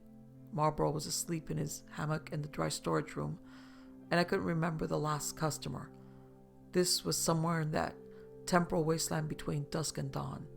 "Hello? Jack, listen very carefully. You don't know me. What I'm about to tell you will save your life, but only if you follow my instructions and do exactly what I say.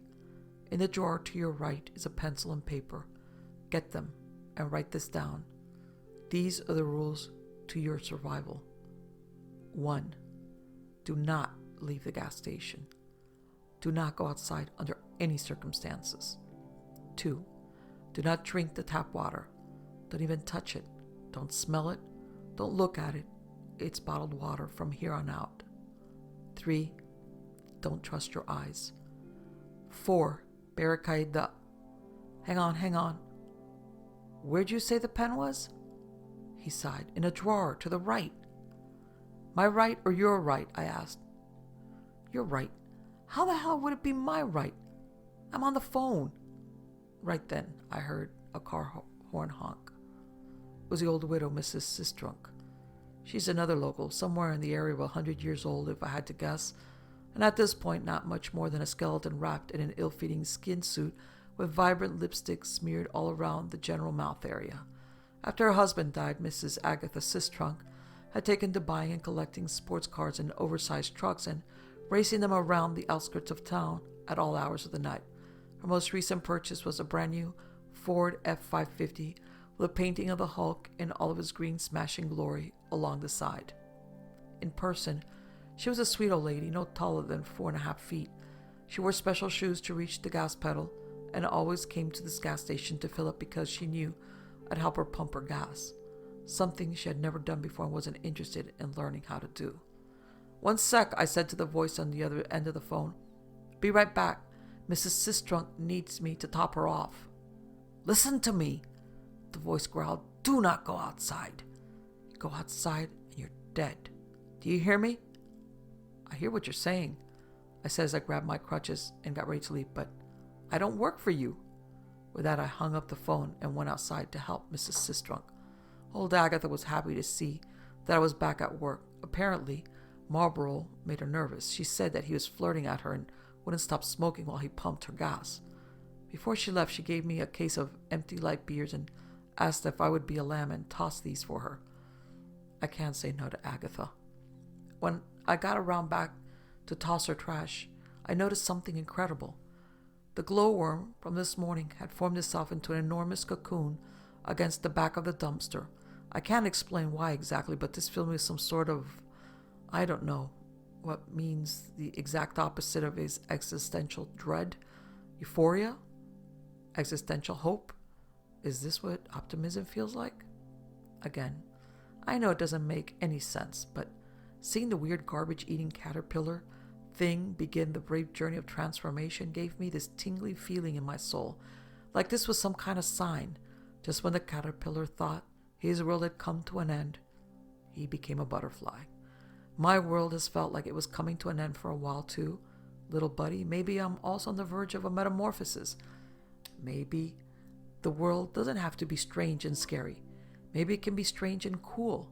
I decided that whatever hatched from the cocoon, be it butterfly or moth or monster, I was going to name it Starburst. I hobbled myself back to the gas station and tossed one last look over my shoulder at the dumpster to see that one of the raccoons was stuffing the cocoon into its mouth. It devoured the whole thing in a couple of bites before making eye contact with me and dashing off into the woods. Carlos came into the store for his late shift and asked me how I was feeling.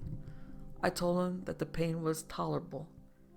He added, like that was kind of an answer he was looking for, and I went back to reading my book. A few minutes later, the man with the beard came into the gas station.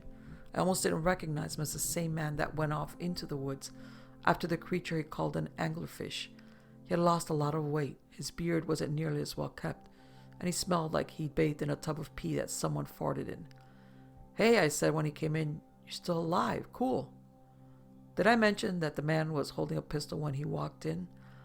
The thought crossed my mind for the briefest moment that I wondered what happened to his big gun. I didn't have time to ask. He quickly found the locks in the doors, used them, then covered the short distance to my register, gun extended, and aimed at my face. "I told you not to go outside. You're lucky you're even alive," he screamed before grabbing the store phone and yanking it out of the wall. He threw it to the ground with a loud, satisfying smash and asked, "Who else is in this building?" "Well, let me see," I said, thinking, "there's you, me, and probably the other cashier unless he went into town again. I saw one other car out there. Toyota. That yours?" "No, that's got to be Carlos." Right on cue, Carlos walked out from the back and froze at the sight of the bearded man still pointing a gun at my face. Carlos might have been tempted to take action if he hadn't been carrying a 50-pound bag of corn over his shoulder. Instead, he just raised his free hand and said softly, "Hey man, we don't want no trouble. If you're after the cash, go ahead and take it. Ain't no heroes here." The bearded man laughed in an obnoxious way and said, "Well, there's at least one.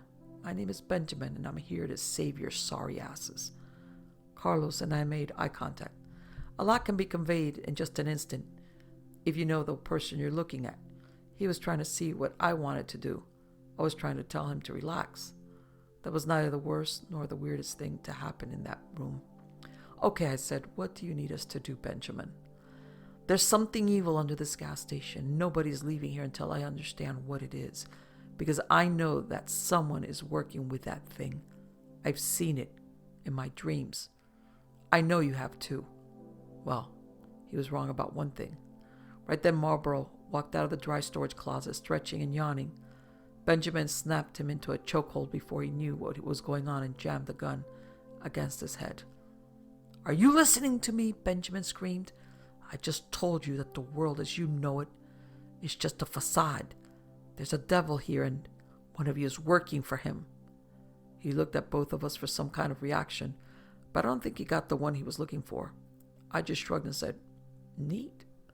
Right then, Marlborough surprised the pants off everybody by half yelling, half laughing, "Let's do this!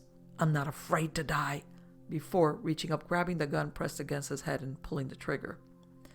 I've seen a lot of weird stuff working at that shitty gas station. I've been nearly killed once or twice. I've watched the same guy die over and over in front of me.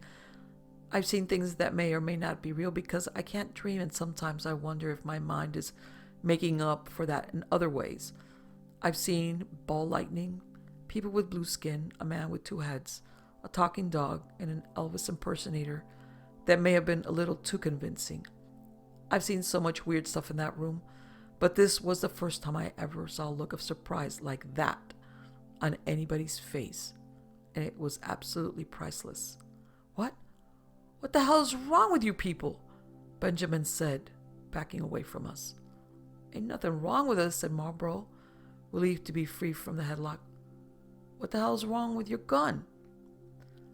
"How did you know I was out of ammo?" "I didn't." There was a loud thud as Carlos dropped the sack of corn. He was the next to talk. "I think maybe you should get out of here, pal, while you still can." "Afraid I can't do that," Benjamin responded. "Not until this thing is dead. And not until I heard a wet thunk before I saw anything, before Benjamin went limp and hit the ground.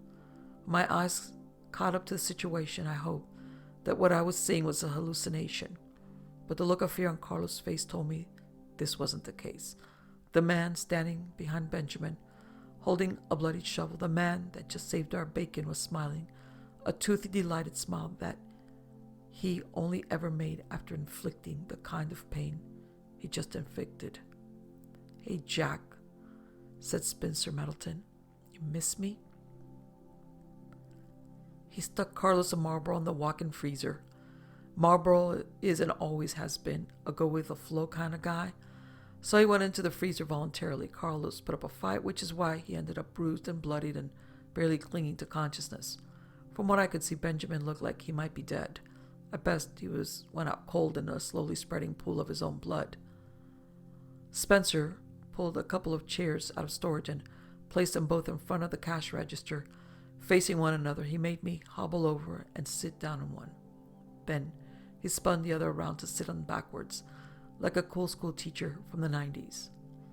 "I just want you to know," he said, "I'm not mad at you, and neither's he." He wanted me to relay that message. Spencer's face still had specks of blood on it from where he had beaten the shit out of Carlos. "Your boss?" I asked. "Yeah. He was upset at you for what you did to Kiefer and wanted me to show you what happens to bad children. You were supposed to meet him, but then that got all cooked up, huh?" "I guess it just wasn't my time to die," I answered. That's when the smile faded from Spencer's face. He shook his head at me and said, "Die? No. You weren't supposed to die. You can't die. We need you." I saw some movement behind Spencer, but tried not to break eye contact. It was Benjamin. He was alive, and right now, my best shot at getting out of this. He was moving slowly on the ground, regaining consciousness, but miraculously not making any noise. Tried to keep Spencer distracted. "Your boss. Tell me more about him. How did he find you? Who is he?" Spencer chuckled. "Oh, he's got a lot of names, but you'll meet him soon enough, and this time we will not be interrupted. And my friends? I don't care. They can join us. They can die. It makes no difference. By the way, Jack, I wanted to ask, did you guys ever figure out who placed the bomb?" I laughed softly. "Yeah. The police took it. They know it was you. They know everything. Well, almost everything. Okay, in the grand scheme of things, they know very little, but they do know that you tried to kill me and put a bomb in the gas station." Spencer shook his head again.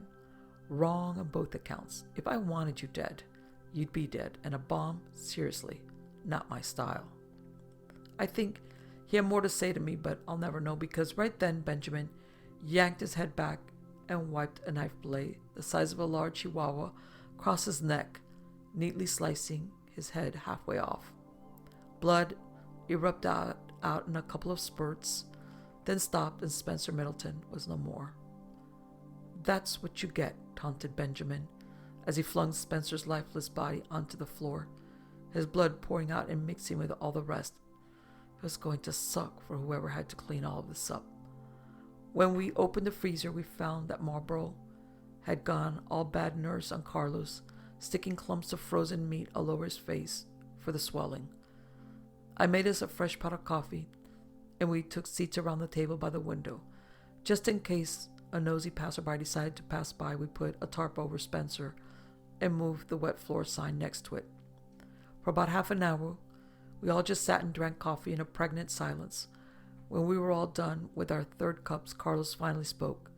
His jaw was swollen to hell, but he was still able to pronounce his words with only minor difficulty.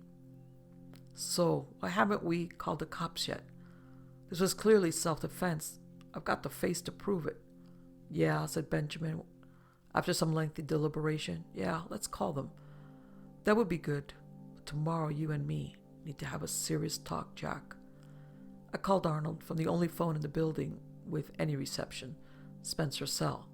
The deputy listened to what I told him, just the most basic and simplified version of what happened that night, and he said he would be on his way right after he got out of bed and put some clothes on. I called the owner next, and they were not very happy. They told me next time I should call them first. Next time? Right now, the others are at their booth staring out the window, and I'm sitting on my laptop documenting the night while the memories are still fresh. I know this isn't over yet. I think the gas station is going to have to close for a day or two. But when it opens again, I'll be here, writing my journals and doing my best to ignore anyone who walks through those doors. We haven't had any customers yet, and if the gas station weren't an active crime scene, I might have asked one of the other employees to squeegee the large pool of blood into the drain by the cooler. I don't know what Arnold's personal grooming routine looks like, and I have to assume he spends at least 20 minutes a day in mustache prep, but even factoring that in, he should have made it to the gas station by now. I called him a few minutes ago to make sure he hadn't gone back to bed and to make sure I hadn't imagined the phone call in the first place. The conversation went something like this. Yeah? Hey Arnold, you on your way? Sit tight. We had a little emergency. Okay. The road between town and you is blocked off. Okay, which one? All of them. Even the service roads. It must have been a freak storm. I've never seen anything like it. All the roads are covered in trees. But they aren't, fallen. The trees are growing in the middle of the street. I've been trying to find a way around all morning, but I've given up. I'm about to head through on foot. Just to be clear, you said you heard from Spencer Middleton last night? Has he made any other contact? Well, actually, he's here. He came in and some stuff happened and now he's dead. What? You're telling me there's a dead body at the gas station? I already told him all of this, man. I really miss Tom. Did you not realize that? I'm sorry, he answered. When the phone rang earlier, I had just woken up from this beautiful, weird dream of a dark God calling me into his eternal grace, taking me by the hand and guiding me into the blessed oblivion, freeing me from all the pain and suffering of this mortal prison, nurturing me like a child and inviting the world into a realm of higher existence, allowing me the privilege to devote myself to his glorious servitude. Okay, I said. I guess I'll see you when you get here. I ended the call and checked the charge on the phone. The battery was sitting close to 50%. What's the deal, Lucille? Asked Benjamin. Arnold is on his way here on foot, but we might have another problem. Holy shit. You guys see that? Carlos said, pointing out the window. I couldn't quite make it out from where I was seated behind the counter, and I didn't feel like hobbling over a corpse just for a look. What is it? I asked. There's a bunch of naked people out on the road walking this way, Carlos answered. The hell you say, said Marlboro, who had suddenly taken interest. He pressed his face against the window for a better look. Those aren't just any people. I know them. That's Maria and Tyler.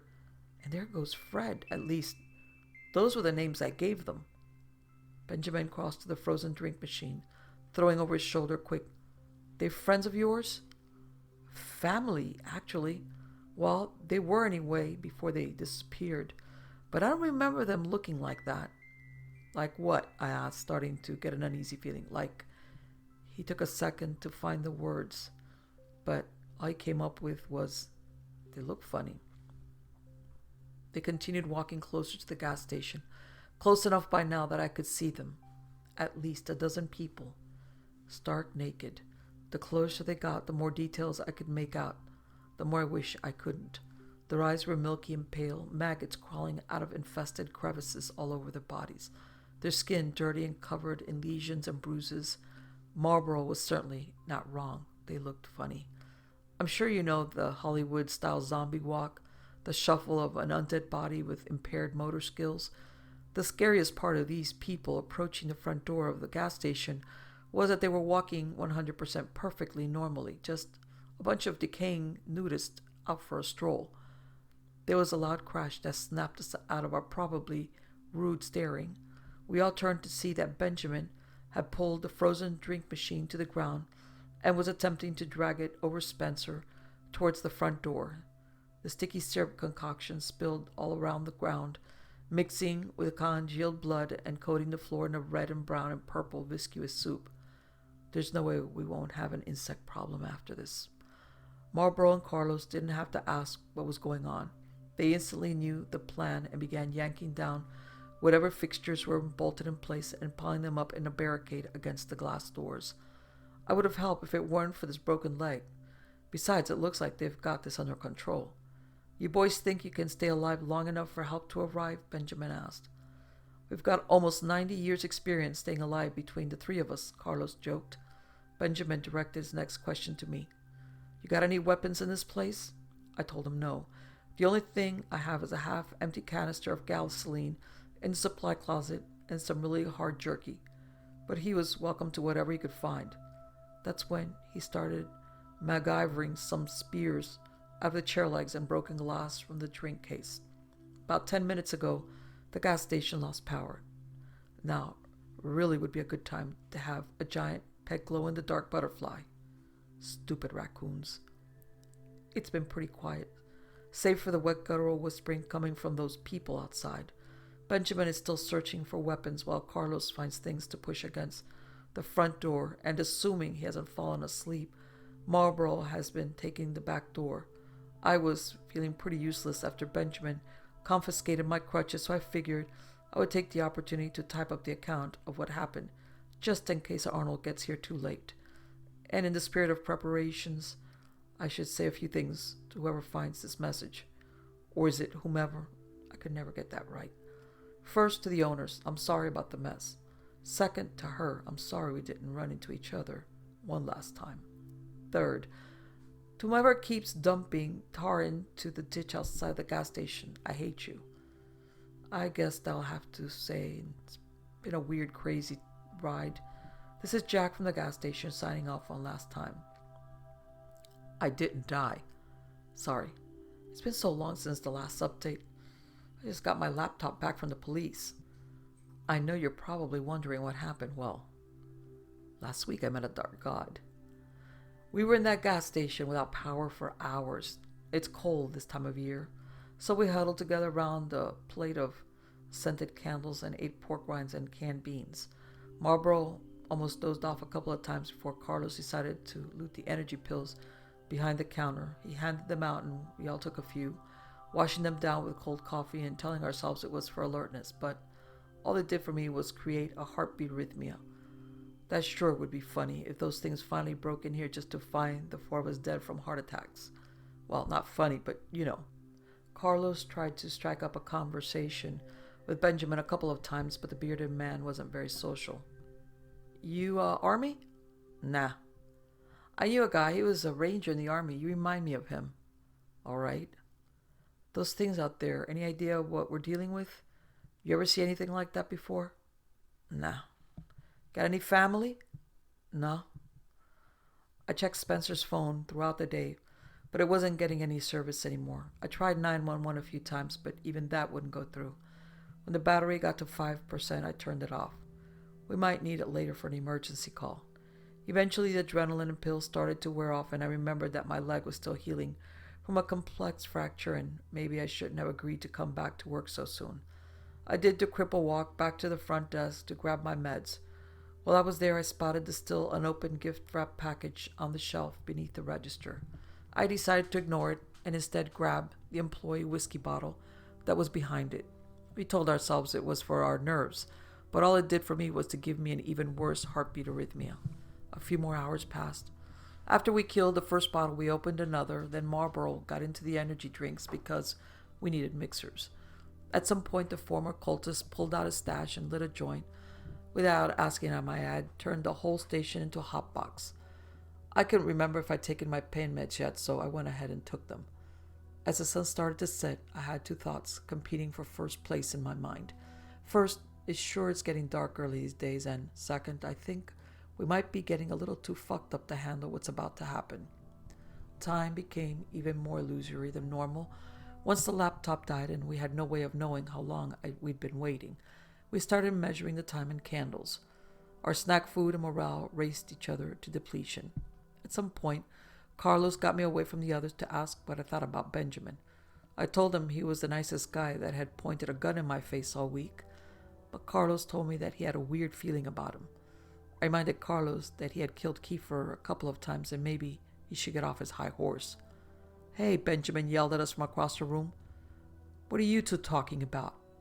"Anime," I lied. I think he bought it. "Get back over here. I don't need any more dead bodies piling up tonight." Benjamin was in the corner, warming his hands over the candle plate. It was the only source of light in the building, and was casting shadows that could maybe be described as spooky if I weren't in such a serious life or death situation. Some of those shadows looked like faces smiling, laughing at us idiots. One or two looked like old presidents. One of them asked me what time it was, and holy crap, I was tripping. "You okay, man?" Carlos asked, snapping me back to reality. "I honestly have no idea." "Did you ever figure out who placed that bomb?" asked Spencer Middleton in a gurgle. "What do you mean?" "I thought you did it." "Not me. Bombs aren't my style. Who do you know that can build a bomb?" "Hey, where's Marlboro?" I asked. Benjamin picked up his spear, formerly my crutch that he had paracorded his knife to, and asked, "Who the hell is Marlboro? Is there someone else here?" "Marlboro, the other employee." I looked at Carlos, who just shrugged and said, "I don't know no Marlboro. How many of them pills did you take?" Had I imagined Marlboro this entire time? Did I just Tyler Durden this guy into existence? I tried to sit down on the tarp, but it turned into me lying on my back while the room spun. I could feel the human debris squish beneath the tarp fabric as I rested my head. How much of any of this was real anyway? "You're losing it, you know." "I know." All those years ago, the first doctor tried to prepare me for my life with my condition. There weren't that many other cases before me, so they didn't know exactly how everything would play out. But every case had a few of the same side effects. Of course, there would be weight loss, fatigue, headaches, all the signs of a normal physical illness early on. As the condition developed, there would be more interesting side effects, hallucinations, memory loss, the works. And of course, I can't be properly anesthetized. They tried in other cases to induce medical comas, but that just messed things up further. I'm always wide awake and halfway lucid during surgery. If you want to know what that's like, I'll tell you the truth. It's boring. You know what? Usually when I hurt someone bad enough, they pass out from the pain. They gave me a couple of years, tops. I haven't been keeping track of time. Right then, Marlboro walked into the room, zipping up his fly. Presumably he had just come from the bathroom, but who really knows? I pointed at him and yelled, "That guy! You see him, right? It's Marlboro." Carlos looked where I was pointing, then back at me. "What? You mean Jerry?" "Oh, that's right. He has a real name. I hate it when he calls me Marlboro."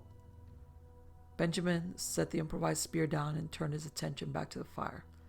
"You better get him under control." "You should open your package," said Spencer. Hey, wait a sec.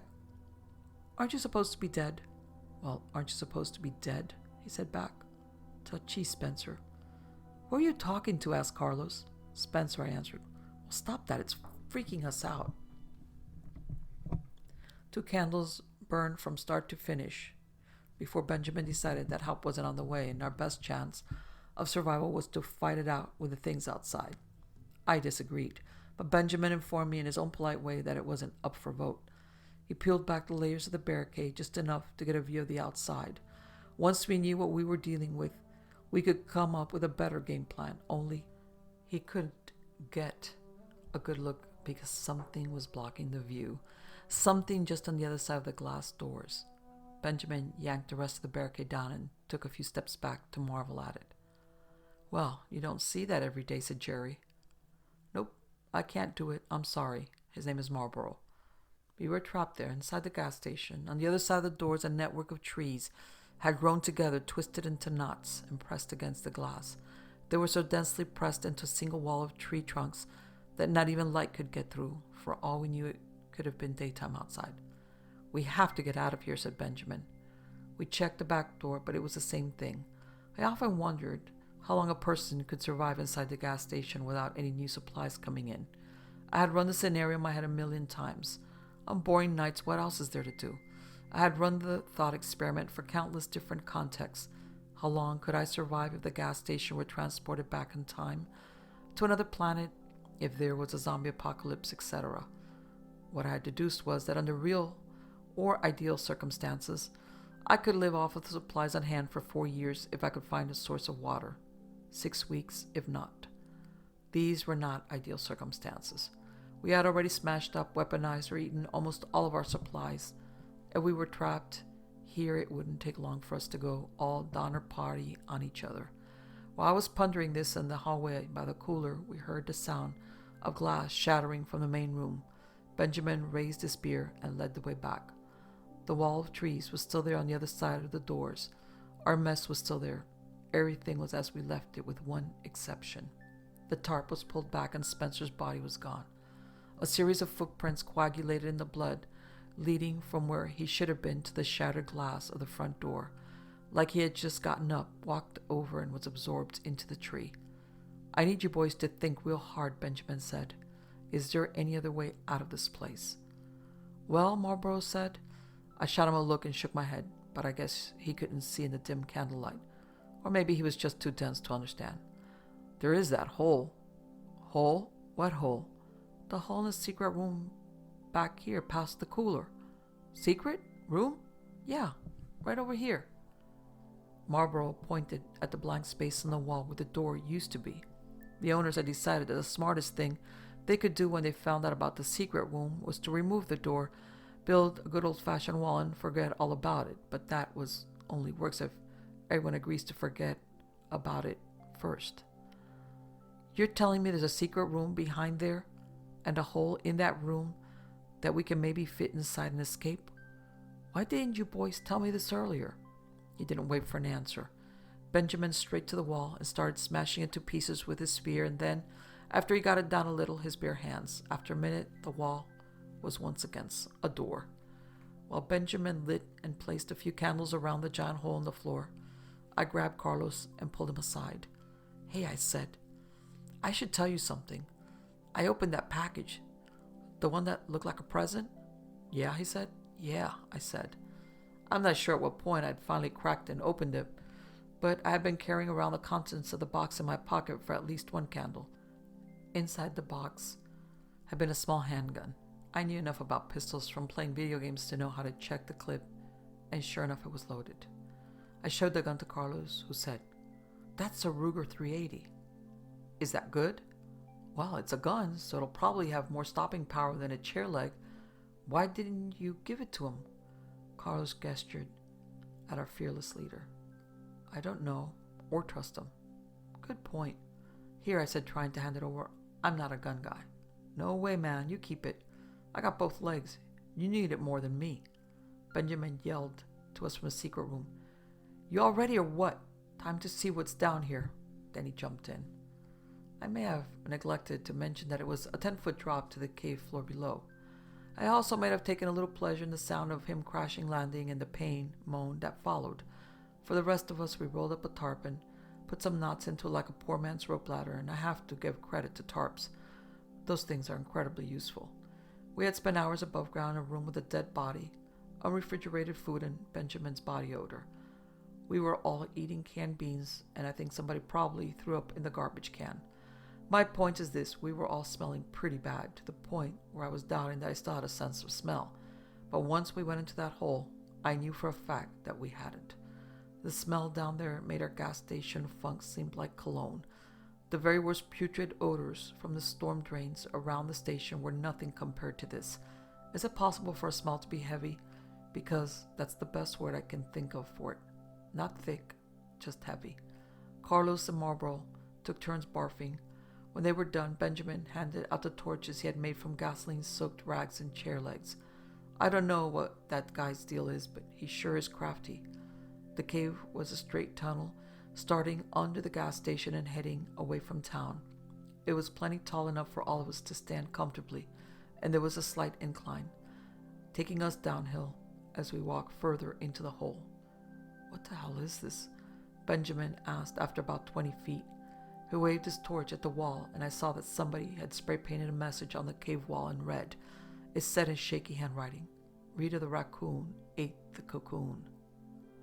I said it a few times in my head and was pissed off at just how close it came to rhyming, but didn't. Like a song slightly off-key, the handwriting was eerily familiar, especially that capital R, but I couldn't remember why. There was another lawn gnome on the ground beneath it. We continued further into the cave. Benjamin way ahead of us, me bringing up the tail, hobbling along the best I could with just a single crutch. The deeper we went, the narrower the cave, the stronger the smell. Nothing about being down here, away from the gas station, felt like an improvement from our previous situation.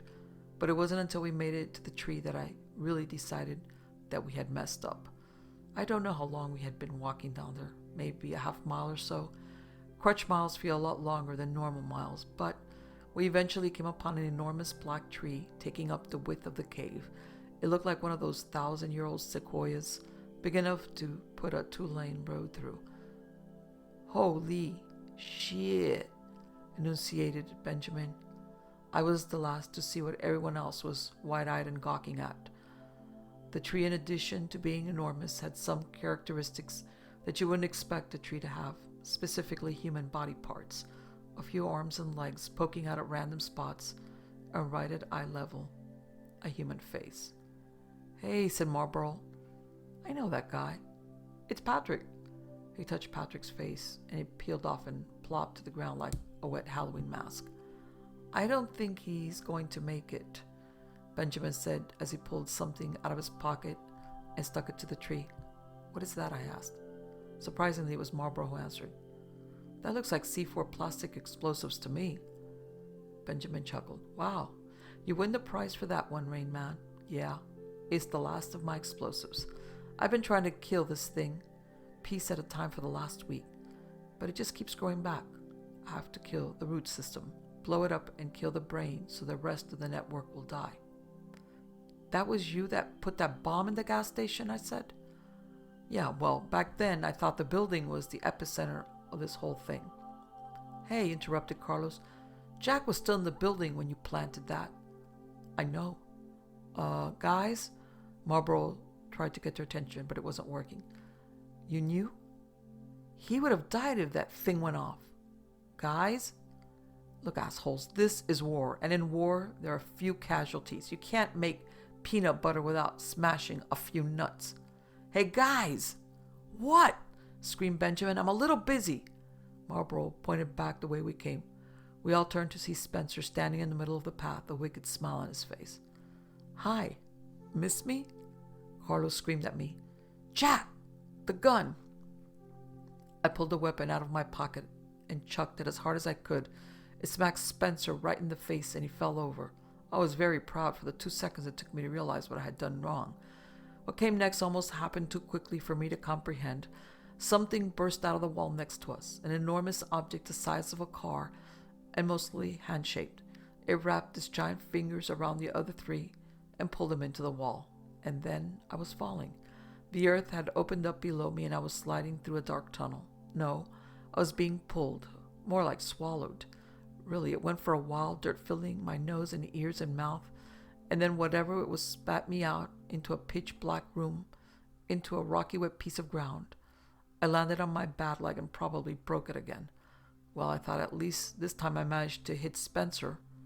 As far as last moments on Earth go, this one was a slight improvement over last week. The room I was in was cool, not cold, and cavernous. I could hear my breath echoing off the walls. I could also hear something else breathing. All at once I became aware of another presence down there. An entity in the room with me. It's hard to explain, in the same way I remember it being hard to explain a dream right after you wake up. It's something you have to experience to understand, but the feeling was something like being plugged into a shared consciousness with another intelligence that was putting thoughts directly into my head. Of course, it might have been all the drugs. "Welcome to my home," came a loud voice from somewhere in the pitch-black room. "I'm sorry it's taken this long for us to meet face to face." "I can't see anything." "Yeah? What part of dark God don't you understand?" "Oh shit. I'm in the throne room of a dark god and he sounds like an internet troll. I guess that makes sense. Might as well get this over with. Do you think you could maybe turn on some lights so I can actually see who I'm talking to?" He let out a very human-sounding sigh and exclaimed, "Fine." Out of nowhere, the entire room turned into an intense, furious, bright white. All I could see was pure light. I covered my eyes, but even then I could see the bones of my hands through my eyelids. Even with the meds, that shit hurt. Too bright, I yelled. "Split the difference." "Wow," responded the voice. "I didn't realize that you were going to be such a big baby." And then, just as suddenly, the brightness relented. After a moment, my pupils adjusted, and I could see what I had been talking to. Behold it exclaim and tremble before the dark god. He, if it was a he, I was going off the sound of his voice, was about the size of an elephant, swollen and round, with a tan yellow hide. The best animal I could think of to compare him to would be an enormous tick, with 6 rows of stubby arms on either side, 6 rows of sagging breasts, and a human-sized head on the top. The head contained a somewhat human face and no neck. The body connected to the earth at the widest point of its stomach, like if it was half buried, and to top the whole thing off, he had a red mohawk. He smiled at me. What do you think?" "About what?" "My hair. Isn't it amazing?" He looked up at his mohawk. "I guess." "You guess? Do you have any idea how much effort I put into doing my hair like this? You know what? It's fine. I shouldn't have wasted my time trying to impress you. That's on me." "Okay," I said, tempting to push myself to my feet, only to remember that my leg was pretty broken. I was immobilized, underground, high-end, without any weapons. There really was no chance of escape. "If you're going to kill me, do you mind just getting it over with?" What is it with you people? So untrusting, so prejudiced. Why is it that any time you see something you don't understand, you think it's a kill or be killed? I'm not the monster here. You are. I can see into your soul. I've seen your sins. Remember that time when you were 15 and you keyed the principal's car? No. Really? Maybe that wasn't you. Humans all look a lot alike. Why am I here? Why did you drag me underground? Because, Jack, I can't find any other way of talking to you. And I want to tell you to stop killing my children. You've burned up so many of us. And what did we ever do to you, huh? The Kiefer plants? Yeah. Just backups because that idiot is so clumsy. They're harmless, though. I've been trying to put some people in office so I can get a little political influence in this awful town. To take over the world? I asked, even though I was starting to see where this conversation was going. No. I want to pressure the city council to cut back on logging. I'm trying to save the world, but you and your awful friends keep killing us and trying to blow me up. But Spencer, he beat the shit out of me. That guy is awful, and he's following your orders. Well, excuse me for thinking that people have the potential to be rehabilitated. I hired Spencer because I needed someone to protect Kiefer, and I gave him very specific orders not to kill anyone, which he agreed to. But you've killed tons of people. The cultists. Their entire compound. Yeah, actually, no. I hate to be the one to say this, but those guys killed themselves. Yeah, it was really a mass suicide. But if you listen to them, I think it was pretty obvious. You guys should have seen it coming from miles away. I mean, consequentialism mixed with a moral obligation to end suffering. He waved one of his 6 arms in a jerk-off motion before continuing. I didn't want to tell all those perfectly good, fully formed adult bodies to go to waste. Do you even know how hard it is to make one of those from scratch? It's not easy. But you sent those things after us at the gas station. Again, with a self-centered hero complex. It was never about you. I sent my children to bring Spencer's body back here. I was hoping I could get him home in time to rebuild him without any permanent brain damage. I think next time you see him, you should apologize for what happened. I swear, ever since Romero made zombies cool, people see a dead man come back to life and instantly they get this urge to kill, kill, kill. Whatever happened to calling this a miracle? Nobody freaked out when Jesus came back. Are you saying that Jesus was like those mathematicians, just a reanimated corpse? Is this really what you want to talk about, Jack? But doesn't Dark God mean like evil? He sighed. The last time I was awake, Dark God had a completely different connotation. But you can't use my branding as your excuse for burning up Kiefer. You asked me, you deserve the ass-swooping you got. But I searched my mind for any proof that the Dark God was the monster I knew him to be. But the only thing I could come up with was a sad, icy cold realization. We're the monsters? I'm afraid so. I'm sorry. Good, that's a start. So, this is it? You're the reason for all the weird stuff going on out here at the gas station? He laughed again and wiggled his head, which I took for his version of shaking no. Nope. I'll be honest with you. I have no clue what half of these things are. Your gas station is weird, and even I do not know why. The hand plants and Kiefers were me. The smell, I'll fess up, that's me too. But all that other stuff, man, it gives me the heebie-jeebies. You know that weird glowing worm bug thing? That was pretty weird, huh? So, what do we do now? Now I send you and your friends back home and you quit killing me. That's my deal. Can we agree to that? Yeah, I think so. Good. Should we shake on it or, At that moment, an enormous hand burst out of the wall and wrapped its fingers tightly around me. The next thing I knew, I was coughing up dirt, down on all fours in the street outside of the gas station. It was morning. Oh, good, said Benjamin. You made it out, too. I looked over and saw the other 3 standing there covered in black dirt. I was back where it started. The trees were all gone, leaving no sign that they were ever there in the first place. The gas station was a wreck. The front doors were smashed, and the raccoons were excitedly running a loot train for whatever edibles they could carry from the front to their nest behind the back. What happened, man? Asked Carlos. I'm not really sure, I answered, digging the clumps of dirt out of my nose and ears. Well, you're lucky. Your friends made me wait a few minutes to give you a chance to get out. I looked at my hands. They were nearly black from all the layers of dirt coating them. Wait for what? I asked. For this, Benjamin answered as he pressed the button on his remote detonator. Somewhere deep in the woods came an explosion that rocked the earth and sent birds flying into the sky. Carlos' car alarm went off and the pavement cracked. A black cloud slowly started to fill the sky, and I felt something inside my mind scream and die. Whelp, said Benjamin. My work here is done. If you don't mind, I'm going to get lost before 50 shows up.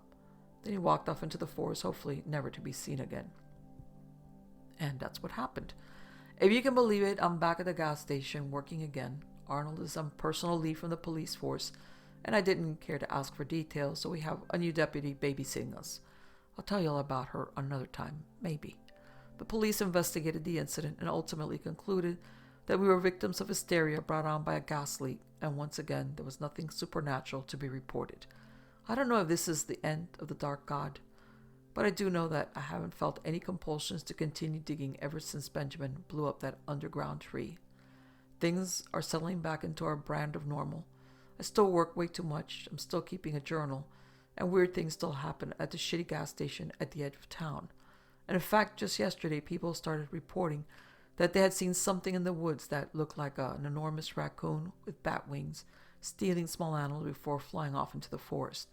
They even said the swinging raccoon monster glows in the dark. Marlborough just came up to me and asked, "You know there's a guy in the bathroom dressed like a cowboy?" I assured him that I did not know that. This may be the last update for a while. It's going to be a lot of work putting this place back together. And I've got a whole new crew of part-timers to train, so until next time.